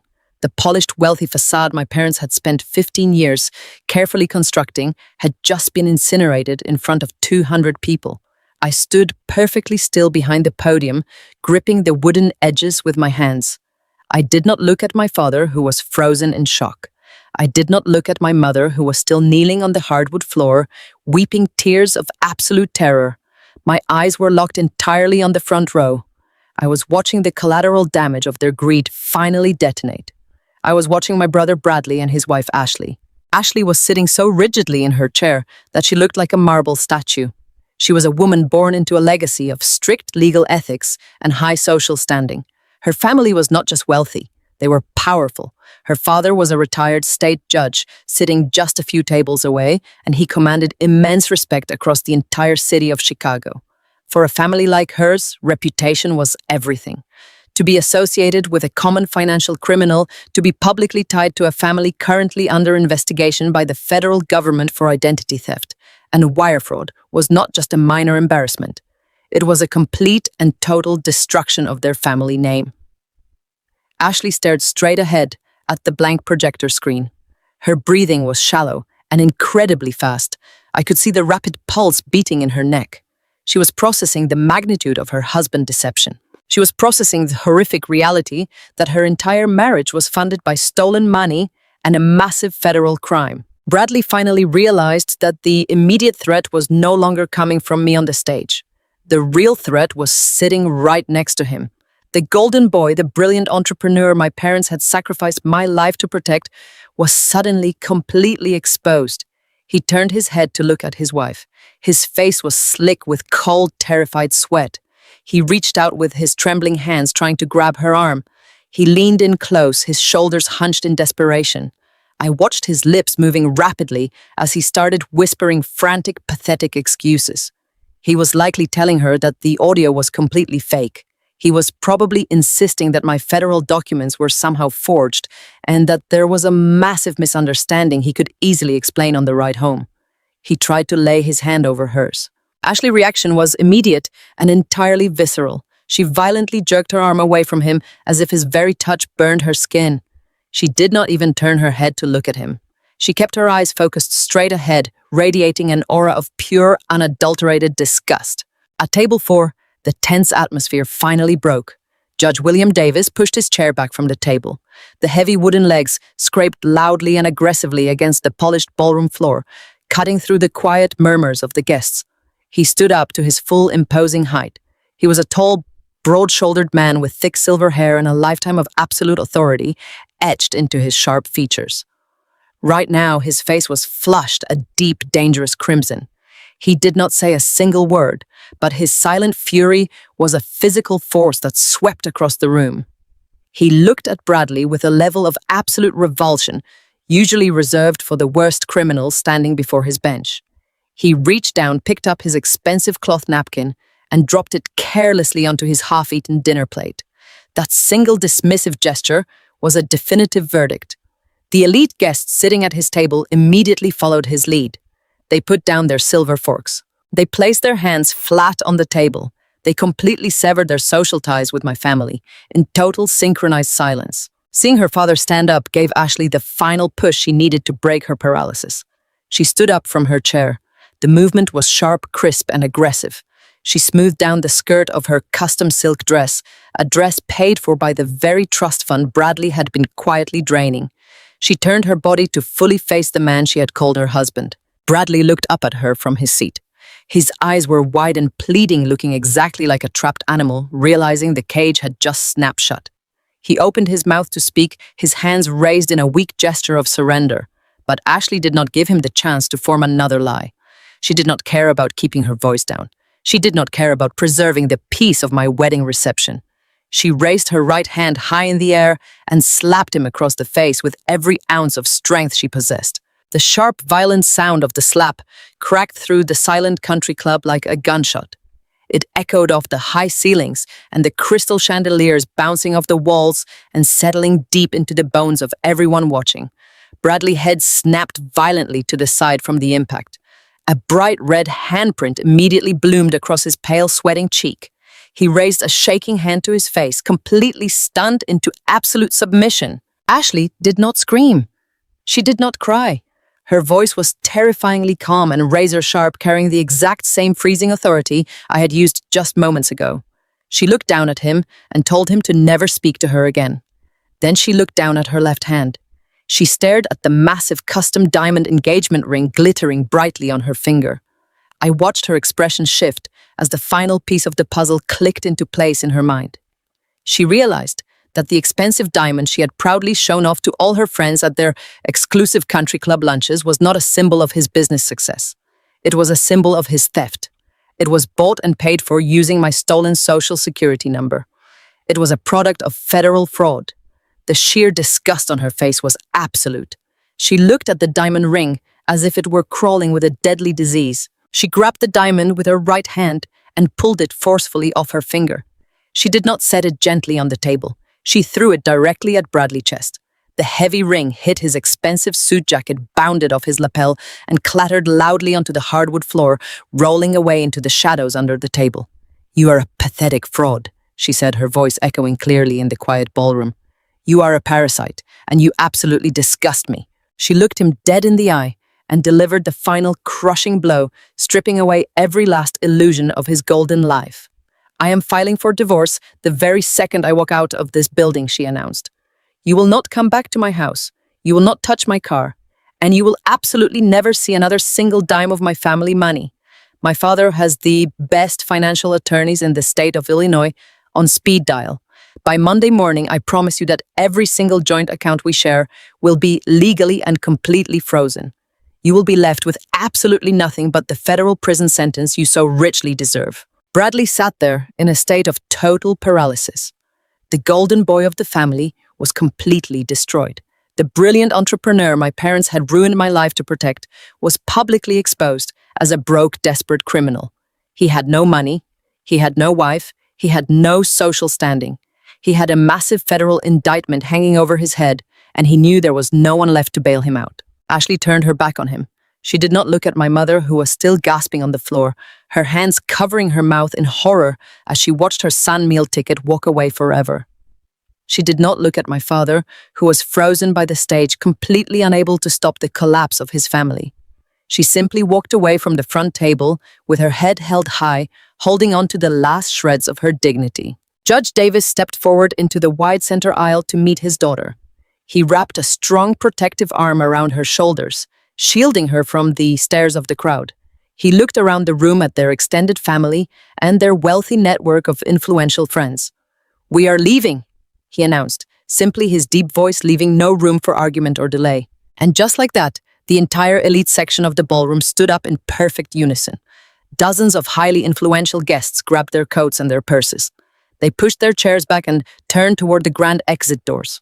They walked out of the ballroom in a long, silent, dignified procession, completely abandoning my parents and my brother to the catastrophic mess they had created. The country club catering staff stood frozen against the walls, holding trays of untouched food, entirely unsure of what to do, as a full third of the guest list completely vanished into the night. The mass exit left a massive physical void in the room. The empty chairs and abandoned dinner plates were a brutal visual representation of my family, losing absolutely everything they valued. They had spent their entire lives chasing social status and wealthy connections, sacrificing their own daughter to maintain an illusion of grandeur. Now that illusion was entirely dead. The room felt colder, suddenly emptied of the very people my parents had desperately tried to impress. I stood at the podium and watched the heavy oak doors swing shut behind the last departing guest. I looked down at my parents. My mother, Patricia, was clutching her chest, staring at the empty tables with a look of profound, absolute devastation. She had banked her entire social identity and her retirement plan on Bradley marriage into that prominent family. She had excused all of his failures and stolen my future because she firmly believed he would eventually inherit millions from Ashley. Now she was staring at the undeniable reality that she was going to lose her house, her freedom, and her favorite son all in the same night. My father, Robert, was leaning heavily against a nearby table, his face buried in his hands. He was a man who had always demanded respect and compliance, but he had nothing left to demand. He had brought a blank checkbook to my wedding reception, fully intending to extort my husband for $750,000. Now that checkbook was sitting uselessly on the table, a pathetic reminder of his failed ambush. I did not feel sorry for them. I did not feel a single ounce of guilt for tearing their lives apart in front of their church community and their friends. They had made their choices. They had forged my signature. They had stolen my future. They had walked into my wedding reception believing they were the smartest people in the room, fully prepared to bully me into submission. They thought my silence was guaranteed. They thought I was weak. They were wrong. I had meticulously audited their lives, and I had balanced the ledger perfectly. The social execution was complete, but the night was far from over. The civil humiliation and the divorce announcement were just the immediate consequences of their actions. The real punishment, the permanent destruction of their freedom, was waiting quietly in the shadows at the very back of the ballroom. Because I knew something they did not know. I knew that the people who were truly going to make them pay for the $750,000 federal loan had been sitting in this room listening to every single word. And they were finally ready to make their move. The heavy oak doors of the grand ballroom had just slammed shut behind Ashley and her prestigious family, leaving a resounding thud that echoed against the high-vaulted ceilings of the country club. The sound was incredibly final. It was the undeniable sound of my family losing their most valuable asset. The social execution I had orchestrated was completely flawless. My brother Bradley was sitting alone at his table, staring blankly at the discarded diamond engagement ring shining mockingly from the shadows beneath the white tablecloth. His entire fraudulent empire had collapsed in a matter of minutes, and he lacked the strength to even stand up. I turned my gaze away from my ruined brother and looked directly down at my parents. Robert and Patricia were standing near the edge of the polished wooden dance floor. They were entirely stripped of their arrogance. The smug, confident masks they had worn when they first marched up to the podium to extort my husband were completely gone. In their place was the raw, naked panic of cornered animals. They looked around the room at the sea of remaining guests. They saw the church elders staring at them with profound revulsion. They saw their wealthy country club friends whispering behind raised hands, looking at them with a mixture of shock and sheer disgust. The illusion of their moral superiority and their immense financial success had been burned to the ground. My father, Robert, is a man who relies entirely on his ability to intimidate and control, but standing in the center of that ballroom, surrounded by the undeniable proof of his federal crimes, glowing brightly on the massive projector screen behind me, he realized he had absolutely zero control left. He could not bully his way out of a forged small business administration loan. He could not intimidate the bank records out of existence. He could not silence the audio recording of his wife openly plotting a criminal cover-up. The reality of his situation finally crashed down on him with crushing weight. He realized that the social humiliation was not the end of the nightmare. It was merely the beginning. The money was gone. The reputation was destroyed. The wealthy daughter-in-law who was supposed to fund their retirement had walked out the door and promised to freeze every single marital asset by Monday morning. They had completely run out of options. The fight response had failed him. Now the flight response took over. Robert grabbed my mother by her upper arm. His grip was rough and frantic. Patricia let out a short, startled gasp as he pulled her forcefully toward the main aisle of the ballroom. They did not say a word to anyone.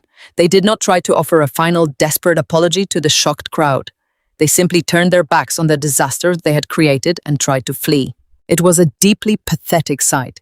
Here were two people who had spent their entire adult lives obsessed with appearances and high society grace, completely abandoning their dignity to run away from their own daughter's wedding reception. Patricia stumbled slightly in her expensive designer heels, her long silk dress catching around her ankles as Robert dragged her down the aisle. They looked like common thieves desperately trying to escape the scene of a robbery before the sirens started blaring. They were moving incredibly fast, their eyes fixed entirely on the heavy exit doors at the very back of the room. They truly believed that if they could just make it out to the parking lot, if they could just get inside their luxury car and drive away, they could somehow figure out a plan to survive this. They believed they still had a chance to run. I stood perfectly still behind the wooden podium. I watched them scrambling down the aisle, their shoulders hunched in terror. I felt a freezing, absolute calm settle deeply into my bones. I had waited 15 years for this exact moment. I had waited a decade and a half to watch the people who threw me away finally face the inescapable consequences of their own malicious greed. I leaned forward, pressing my lips close to the cool metal mesh of the microphone. I did not need to shout. I did not need to raise my voice. I spoke in a smooth, perfectly level tone that radiated absolute authority. "You are not going anywhere," I said. My voice boomed through the massive concert speakers mounted on the walls of the country club. The sound rolled over the crowd and struck my parents right in the middle of the room. Robert and Patricia froze instantly. They stopped dead in their tracks roughly 40 feet away from the exit doors. The entire ballroom held its collective breath. 200 people sat perfectly motionless, their eyes darting back and forth between the bride standing confidently on the stage and the terrified parents paralyzed in the aisle. I raised my right hand and pointed directly toward the shadows at the very back of the ballroom. I pointed toward table 22. It was a small, dimly lit table situated in the farthest corner of the venue, right next to the grand exit doors. Throughout the entire evening, no one had paid any attention to the people sitting there. The guests at the country club were far too absorbed in the elegant floral arrangements, the expensive catering, and the joyful celebrations to notice the subtle anomalies in the room. But table 22 was not filled with distant relatives or casual family friends. The moment I raised my hand and pointed the shadows at the back of the room began to shift. 5 men stood up from table 22 in perfect synchronized unison. The sharp scraping sound of their chairs pushing back cut through the heavy silence of the ballroom. They stepped out from the dim lighting and moved deliberately into the main aisle, completely blocking the only path to the exit doors. They did not look like wedding guests. They were not wearing festive ties or celebratory boutonnieres. They were wearing immaculate, sharp, dark suits. Their posture was rigid. Their expressions were completely devoid of any emotion, and they carried an undeniable aura of absolute, unquestionable authority. They stood shoulder to shoulder, forming an impenetrable human wall between my parents and the heavy oak doors. Robert took a staggering step backward, bumping into Patricia. The blood completely drained from his face, leaving his skin a sickly pale gray. He looked at the 5 men blocking his path, and then he slowly turned his head to look back at me standing on the stage. His eyes were wide with a profound, creeping horror. He finally realized that the net had been cast long before he even walked into the country club tonight. I adjusted the microphone, ensuring that every single word I spoke would be permanently burned into their memories. "You truly thought you were untouchable," I told my parents, my voice echoing across the silent room. "You forged my signature. You stole my pristine financial identity. You defrauded the federal government out of $750,000 to pay off your son's massive gambling debts and fund your lavish fake lifestyle. And when the money finally ran out, you thought you could simply hide from the consequences." I looked down at the guests seated in the front rows, ensuring they fully understood the incredible depths of my parents' cowardice. For the past 2 entire months, I continued, my parents have been playing a pathetic game of hide and seek with the federal government. They knew the investigation had officially started. They knew the collection agencies had escalated the defaulted loan to the highest authorities. But instead of facing the music, they simply stopped answering their phones. They locked the heavy iron gates of their driveway. They kept their curtains drawn tight and refused to answer the front door. They have been desperately aggressively dodging federal subpoenas for 8 straight weeks. They actually believed that if they simply ignored the problem, the United States government would eventually get bored and just walk away. I let out a soft, humorless laugh that amplified sharply through the speakers. It was a sound completely devoid of joy. As a professional forensic auditor, I explained slowly, I work alongside federal agencies on a regular basis. I track hidden assets and dismantle complex financial frauds for a living. I know exactly how relentless these investigators are. I knew they were building a massive airtight case against you. I knew they had already secured warrants to freeze your personal bank accounts. But I also knew they were growing incredibly frustrated with your cowardly refusal to accept the subpoenas. I looked directly into my mother-terrified eyes. "So I decided to help them out," I said smoothly. "I decided to expedite the entire process." I gestured gracefully toward the 5 men standing like statues at the back of the room. I introduced them to the deeply shocked wedding guests. I told the crowd that the men blocking the exit were not security guards hired by the country club. I announced that they were the lead investigators from the Internal Revenue Service, accompanied by 2 senior special agents from the Federal Bureau of Investigation who were directly assigned to my parents' massive fraud case. When the words Federal Bureau of Investigation echoed through the ballroom. A loud collective gasp erupted from the tables. Several older guests physically recoiled, pulling their chairs closer to the tables, as if trying to distance themselves from the radioactive center of the room. Reverend Thomas bowed his head and closed his eyes, looking completely defeated by the sheer magnitude of the corruption standing right in front of him. Patricia began to shake violently. Her knees buckled slightly, and she reached out to grab Robert's suit jacket to keep herself from collapsing onto the floor for a second time. She looked at the federal agents standing at the doors and let out a soft, pathetic whimper. The reality of federal prison, the reality of losing everything she had ever valued, was standing right in front of her, wearing a dark suit. You see, I explained my tone perfectly conversational, despite the absolute destruction happening in the room. I knew you were desperate. I knew you were completely out of money and terrified of going to prison. I knew that the moment I sent you an invitation to a lavish wedding surrounded by Julian wealthy, successful colleagues, you would see it as the ultimate opportunity. I knew you would try to use this reception as a desperate public shakedown, hoping to bully Julian into paying off your massive federal debt to save me from social embarrassment. I looked at Robert, whose hands were now trembling uncontrollably by his sides. I predicted your exact strategy, I told him coldly, because you are arrogant and you are incredibly predictable. So I contacted the lead investigators on your case. I explained the situation to them.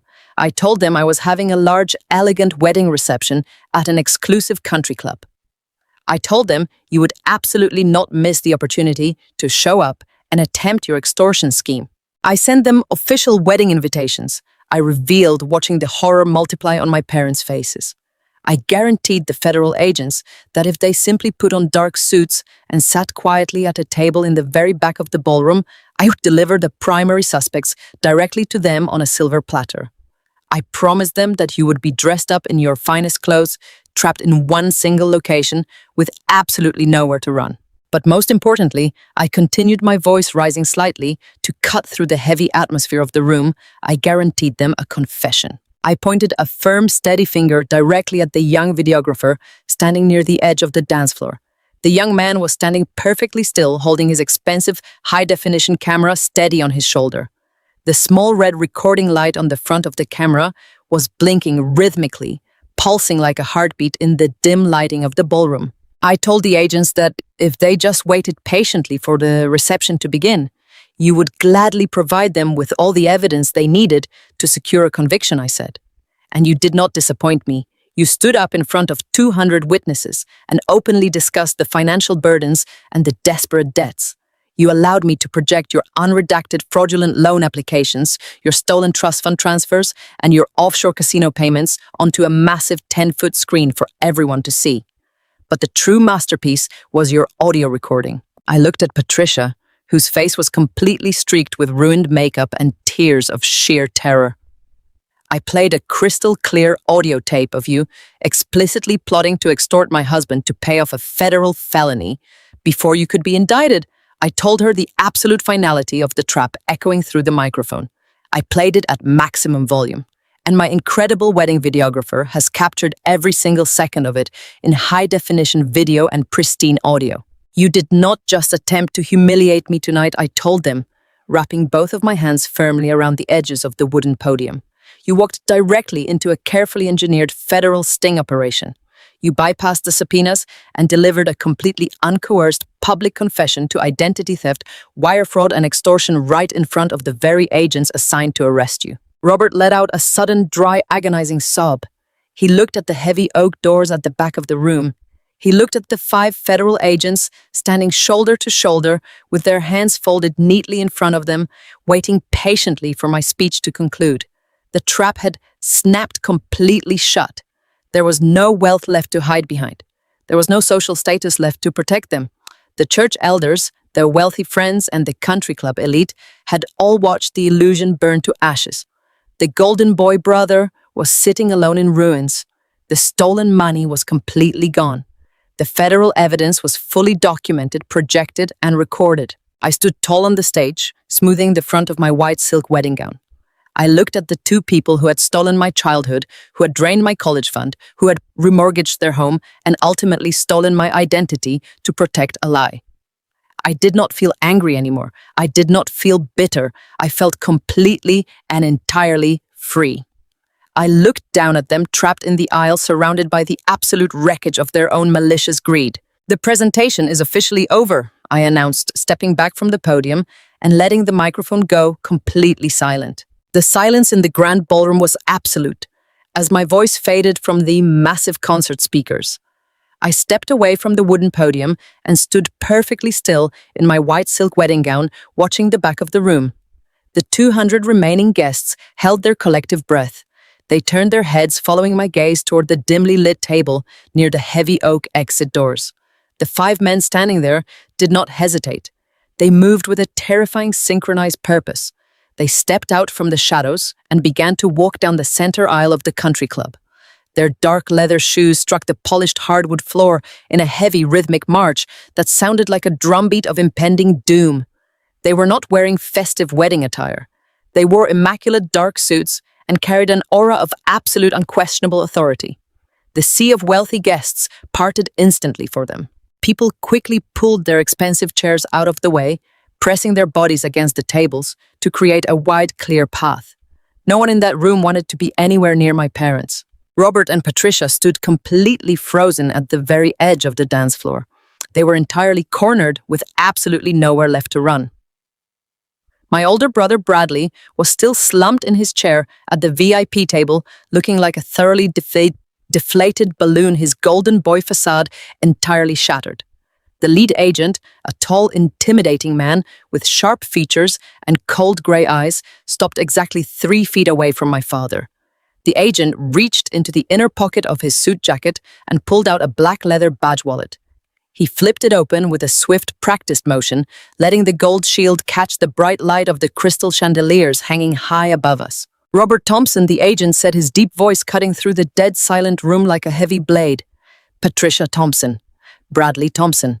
I am Special Agent Miller with the Federal Bureau of Investigation. You are all under arrest." The words hit the ballroom with the devastating force of a physical blow. My mother, Patricia, let out a strangled, horrific gasp that echoed loudly in the quiet space. She frantically clutched her trembling hands to her chest, her wide, terrified eyes darting around the room, desperately looking for anyone who might jump up and defend her. She looked pleadingly at Reverend Thomas, hoping the church leader would intervene on her behalf.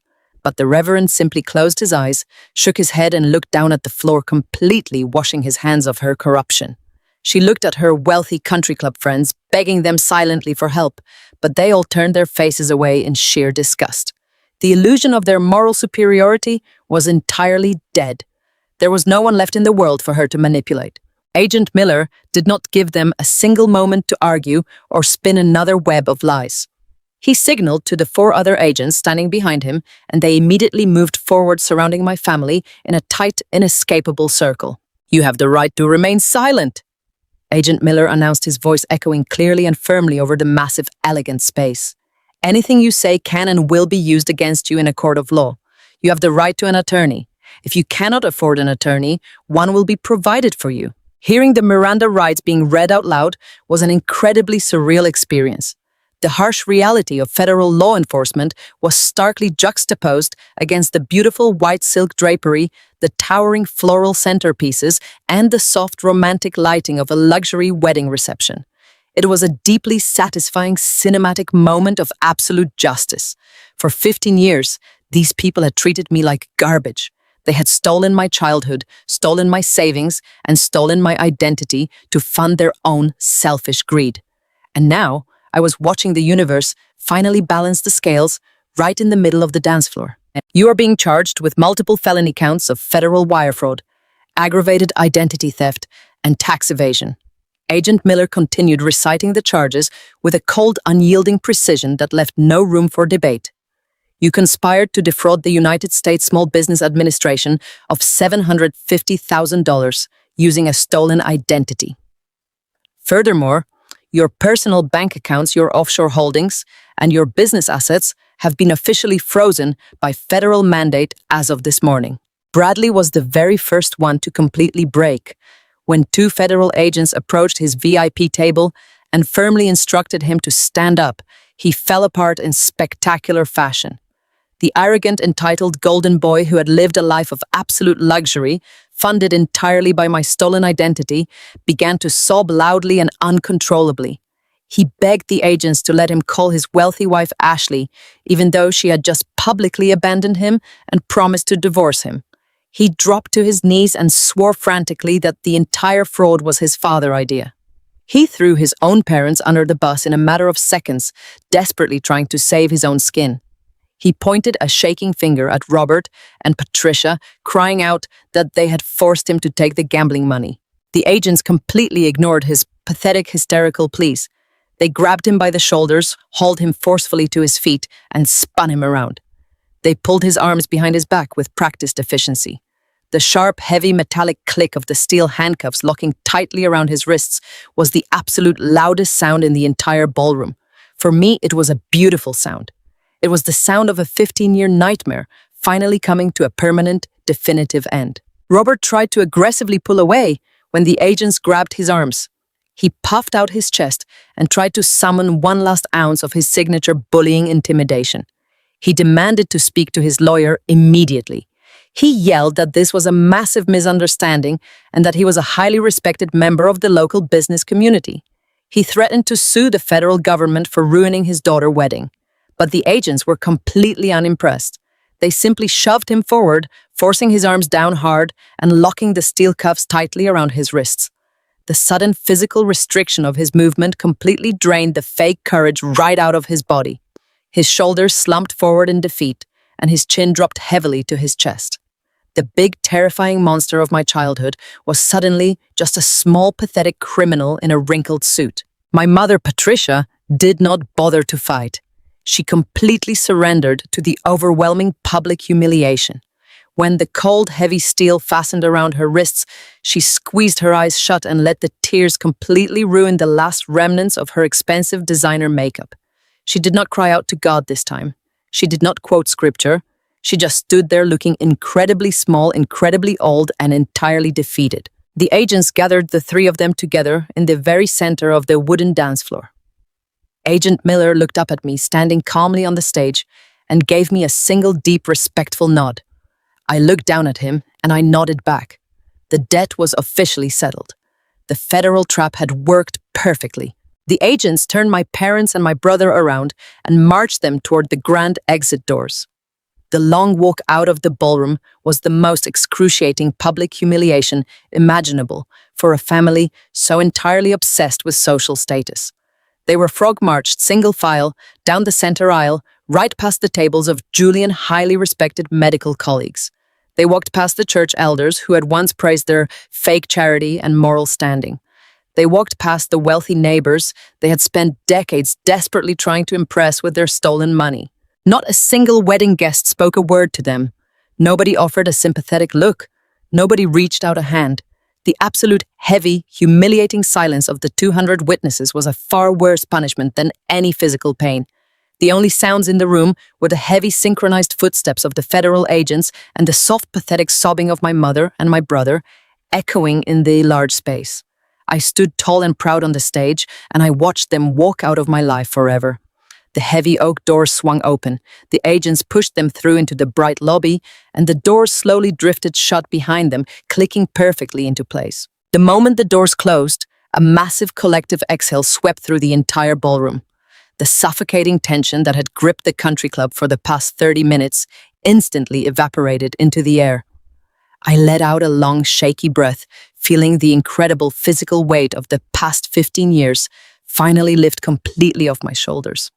I felt lighter than I had ever felt in my entire life. Julian stepped up onto the stage and walked quickly to my side. He wrapped his strong, warm arms entirely around me, pulling me into a deep, comforting embrace.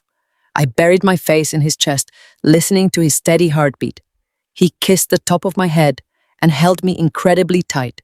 He did not care about the drama or the spectacle. He only cared that I was finally safe and entirely free from their toxic grip. I squeezed him back, feeling tears of absolute profound relief welling up in my eyes. We stood there together, a united, unbreakable front, while the room slowly began to process the incredible justice they had just witnessed. Suddenly, the stunned silence of the crowd was broken. Dr. Harrison, the chief of surgery and Julian's closest mentor, slowly stood up from table 4. He looked at us standing together on the stage, and he began to clap his hands. It started as a slow, deliberate applause. Then Reverend Thomas stood up at table 7 and joined in. Within seconds, Julian's mother stood up clapping proudly with tears of joy in her eyes. The slow applause rapidly built into a massive rolling roar. Every single true friend, every loyal colleague, and every decent person remaining in that ballroom stood up from their chairs. They erupted into a massive, thunderous standing ovation. They were not cheering for the drama. They were cheering for the absolute triumph of the truth. They were cheering for a survivor who had refused to be broken by the people who were supposed to protect her. The sound of their applause filled the room, washing away the ugly darkness my parents had tried to bring into my wedding day. I stepped out of Julian's embrace and looked out at the beautiful smiling faces of our real family. The people who loved us, the people who supported us, and the people who genuinely wanted to celebrate our new life together were all standing right here. The country club catering manager, a wonderful woman who had been watching the entire event from the kitchen doors, quickly clapped her hands and signaled her staff. The professional waiters and waitresses immediately sprang back into action. They flooded into the ballroom with bright smiles, carrying fresh silver trays of champagne glasses and warm, elegant appetizers. They quickly and efficiently cleared away the empty plates from the tables where the toxic guests had been sitting, erasing all physical evidence that my parents had ever been there. The wedding band leader, a talented musician who had been completely speechless behind his piano for the last hour, gave me a huge supportive smile. He sat down, adjusted his microphone, and began to play a bright, joyful, upbeat song that instantly changed the entire atmosphere of the room. The warm golden lighting of the chandeliers seemed to shine a little brighter. I reached down and picked up the microphone one last time. I looked at Julian, who took my free hand and squeezed it gently. I looked out at the cheering, clapping crowd of our true friends and our chosen family. I smiled a huge, genuine, radiant smile that reached all the way to my eyes. "Thank you all so much for your incredible patience," I announced, my voice full of absolute joy and relief. "The past is completely gone, and the trash has officially been taken out. Now the real celebration begins." The crowd cheered even louder, raising their fresh champagne glasses high into the air to toast our future. Julian pulled me into a deep, passionate kiss right there on the stage, and the entire room erupted in joyful applause.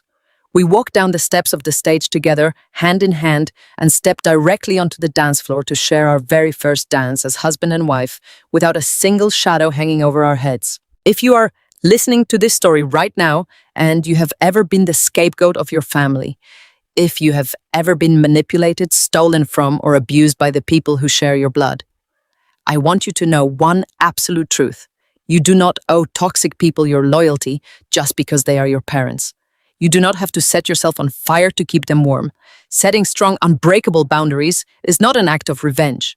It is an act of survival and profound self-respect. Family is not defined by biological ties. Family is defined by the people who consistently show up for you, the people who respect you, and the people who protect your peace. I spent my entire childhood believing I was the problem because the people who raised me constantly told me I was broken. But I was never broken. I was simply surrounded by people who needed me to be weak so they could feel strong. The moment I realized my own worth was the exact moment they completely lost their power over me. You deserve to be surrounded by people who celebrate your success, not people who try to steal it. You deserve a life free from manipulation and fear. If you are trapped in a toxic family dynamic right now, please know that you have the power to walk away. You have the power to expose the lies. And you absolutely have the power to build a beautiful chosen family of your own. It takes immense courage to cut the toxic ties, but the peace you will find on the other side is absolutely worth every single second of the struggle. Thank you so much for staying with me until the very end of this journey. If my story resonated with you or gave you the courage to stand up for yourself, please take a second to hit that like button and subscribe to the channel. I would love to hear your thoughts. So please drop a comment below and let me know exactly where you are watching from and what time it is in your part of the world. Remember to always protect your peace and never let anyone extinguish your light. Until next time, please take care of yourself. You truly deserve it. The heavy oak doors of the country club closed and took my past away with them. When I stood on that beautiful stage, looking out at the faces of my true family and my true friends, I realized that the long nightmare was finally and permanently over. The federal agents had escorted Robert, Patricia, and Bradley out of my life and out of my future. They were no longer my problem to solve. They were no longer my burden to bear. As the catering staff cleared away the empty plates and the band began to play a joyful, upbeat melody, I finally allowed myself to truly feel the profound victory of that moment. Julian wrapped his warm arms around me, and for the first time in 29 years, I felt completely safe. But as I look back on that night now, and as I think about the incredibly difficult road that led me to that stage, I know that my story is not just about a dramatic wedding reception. It is about a much deeper and much darker reality that so many people are forced to live with every single day. I want to talk to you directly right now. I want to talk to the people listening to my voice who know exactly what it feels like to be treated as a transaction rather than a human being. I want to talk about the incredibly toxic myth of family debt. From the very moment we are born, society begins feeding us a massive lie. We are constantly conditioned to believe that we owe our parents an unpayable debt simply for the act of raising us. We are taught to believe that the food on our dinner plates, the warm winter clothes on our backs, and the safe roof over our heads are generous gifts that we must spend our entire adult lives repaying. But let me be absolutely clear with you. Giving birth to a child does not create a financial invoice. Bringing a human being into this world is a conscious choice that adults make. A child does not ask to be born. A child does not sign a binding contract in the womb agreeing to reimburse their parents for the basic cost of survival. When my father Robert projected that ugly spreadsheet onto the wall of my wedding reception, he was doing exactly what thousands of toxic parents do every single day. He was weaponizing his basic moral and legal obligations. Feeding your child is not a favor. Clothing your child is not a heroic sacrifice. Educating your child is not an investment strategy designed to yield a massive financial return. It is the absolute bare minimum requirement of being a parent. Yet so many of us are trapped in this vicious cycle of unearned guilt. We drain our own savings accounts, we sacrifice our own mental health, and we compromise our own bright futures because we are completely terrified of being called ungrateful children. My mother, Patricia, stood in front of 200 people and wept theatrical tears, claiming she had scrubbed floors and sacrificed her youth for my sake. She deliberately used the deeply ingrained societal expectation of maternal sacrifice to perfectly mask her own monstrous greed. This leads me to a fundamental truth that is very difficult for many people to accept. The most dangerous abusers in this world do not always wear ski masks or carry weapons. Often, the most dangerous abusers are the ones hiding safely behind the sacred titles of mother and father. Our culture provides an incredibly thick shield of protection for toxic parents. People will always tell you that you only get one mother or that your father did the best he could under the circumstances. They will tell you that family is absolutely everything and that blood is thicker than water. But when the people who share your blood are the exact same people holding your head under the water, that blood becomes a deadly poison. Toxic parents use the title of family as a get-out-of-jail-free card. They truly believe that sharing a genetic code gives them a permanent, unlimited license to disrespect your boundaries, steal your resources, and completely destroy your peace of mind. And when you finally find the courage to stand up and say, enough is enough, society often rushes to defend the abusers. People will judge you for walking away. People will call you cold or heartless or dramatic. Let them judge you. Let them whisper behind your back. Those people do not have to pay your stolen debts. Those people do not have to stay awake at night, terrified of federal collection agencies ruining their lives. You do not owe anyone an explanation for protecting your own life and your own sanity. If there is one practical lesson I want you to take away from my entire experience, it is the absolute uncompromising necessity of boundaries. Boundaries are not cruel. They are not acts of aggression or petty revenge. Boundaries are the necessary architecture of a healthy and sustainable life. Setting a boundary is simply drawing a firm circle around your own well-being and refusing to let anyone step inside with muddy feet. For years, I tried to be the perfect good daughter. I paid their expensive mortgage. I worked grueling late-night hours at my accounting firm. I made myself incredibly small so my golden boy brother Bradley could take up all the space in the room. I desperately believed that if I just gave them enough money and enough accommodation, they would eventually love me. But financial abusers are exactly like black holes. They will consume everything you give them, and they will never, ever be full. You must never let anyone have access to your credit. It does not matter if they are your parents, your siblings, or your childhood best friends. Your financial identity is your personal passport to freedom in this modern world. A good credit score represents a lifetime of hard work, discipline, and intense responsibility. It is your ability to buy a safe home, to secure a good job, and to build a stable future for your own children. And as I learned in the most horrifying way possible, that lifetime of hard work can be completely destroyed in a single afternoon by someone who claims to love you unconditionally. When my parents realized I had a flawless credit score, they did not feel proud of my accomplishments. They simply saw an untapped resource. They saw an easy target. You must learn to protect yourself with the cold, calculated precision of an auditor. Document absolutely everything in your life. Save every single bank statement, every text message, every email, and every threatening voicemail. Keep your receipts, pull your credit reports on a regular basis, and review every single line with an eagle eye.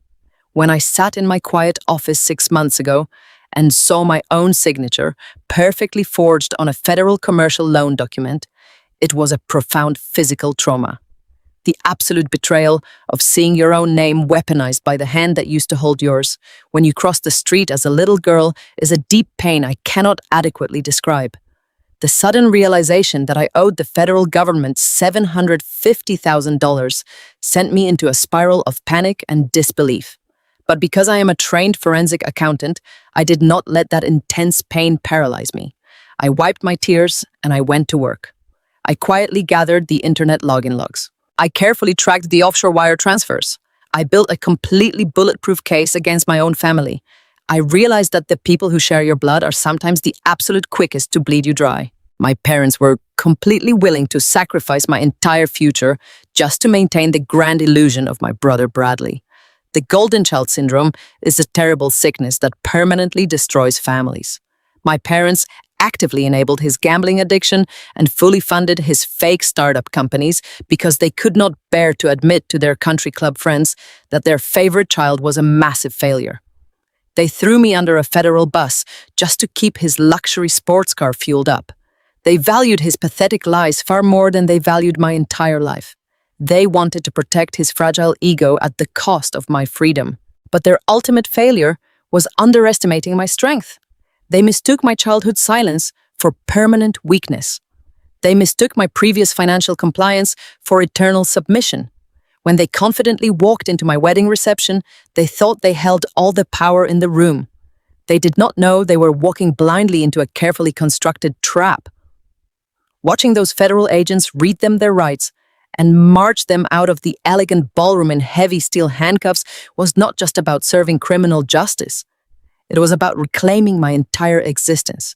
It was about standing in the bright light of the truth and refusing to carry their dark, shameful secrets for one more second. You can absolutely forgive people without ever speaking to them again. I forgave my parents so that the anger would not consume my heart, but I will never let them back into my life. Forgiveness does not mean reconciliation. Today, my life is incredibly beautiful and deeply peaceful. Julian and I bought our dream home in a quiet neighborhood. The fraudulent loan was completely wiped from my credit history through the official federal investigation. My career as an auditor is thriving, and I use my skills to help other victims of financial fraud. And most importantly, my mind is entirely at rest. I do not wake up with a sick knot of anxiety in my stomach, wondering what new financial disaster my family has created overnight. I do not dread holidays or family dinner gatherings. I spend my precious time with people who love me unconditionally, people who do not hand me an itemized invoice for their basic affection. My chosen family is brilliant, warm, and entirely supportive. I am no longer the terrified little girl sitting on the front porch with her belongings stuffed into black garbage bags. I am a strong, capable, independent woman who took out the trash and permanently locked the front door behind it. I know that sharing this personal story is intense. It brings up a lot of deep, raw emotions for anyone who has ever been the designated scapegoat in their own family. But I share these intimate details because I know there is someone out there listening to my voice right now who desperately needs to hear this exact message. There is someone listening who is currently drowning in toxic family guilt. Someone who is quietly paying the overdue bills for parents who treat them like an absolute nuisance. Someone who is completely terrified to set a firm boundary because they are deeply afraid of being entirely alone in the world. I want you to know right now that you are not alone. You have immense, beautiful power within you. You have the absolute right to walk away from anyone who treats your life like a personal checking account. You have the right to expose the truth and let the chips fall where they may. And you absolutely have the right to be incredibly happy. If you felt that wave of satisfaction when the FBI walked through those doors, please hit the like button and subscribe to the channel. Have you ever had to cut off a financially toxic family member? Tell me your story in the comments below. And do not forget to let me know what state you are watching from and what time it is. Your support gives me the courage to share these truths. Until next time, protect your peace and take care of yourselves.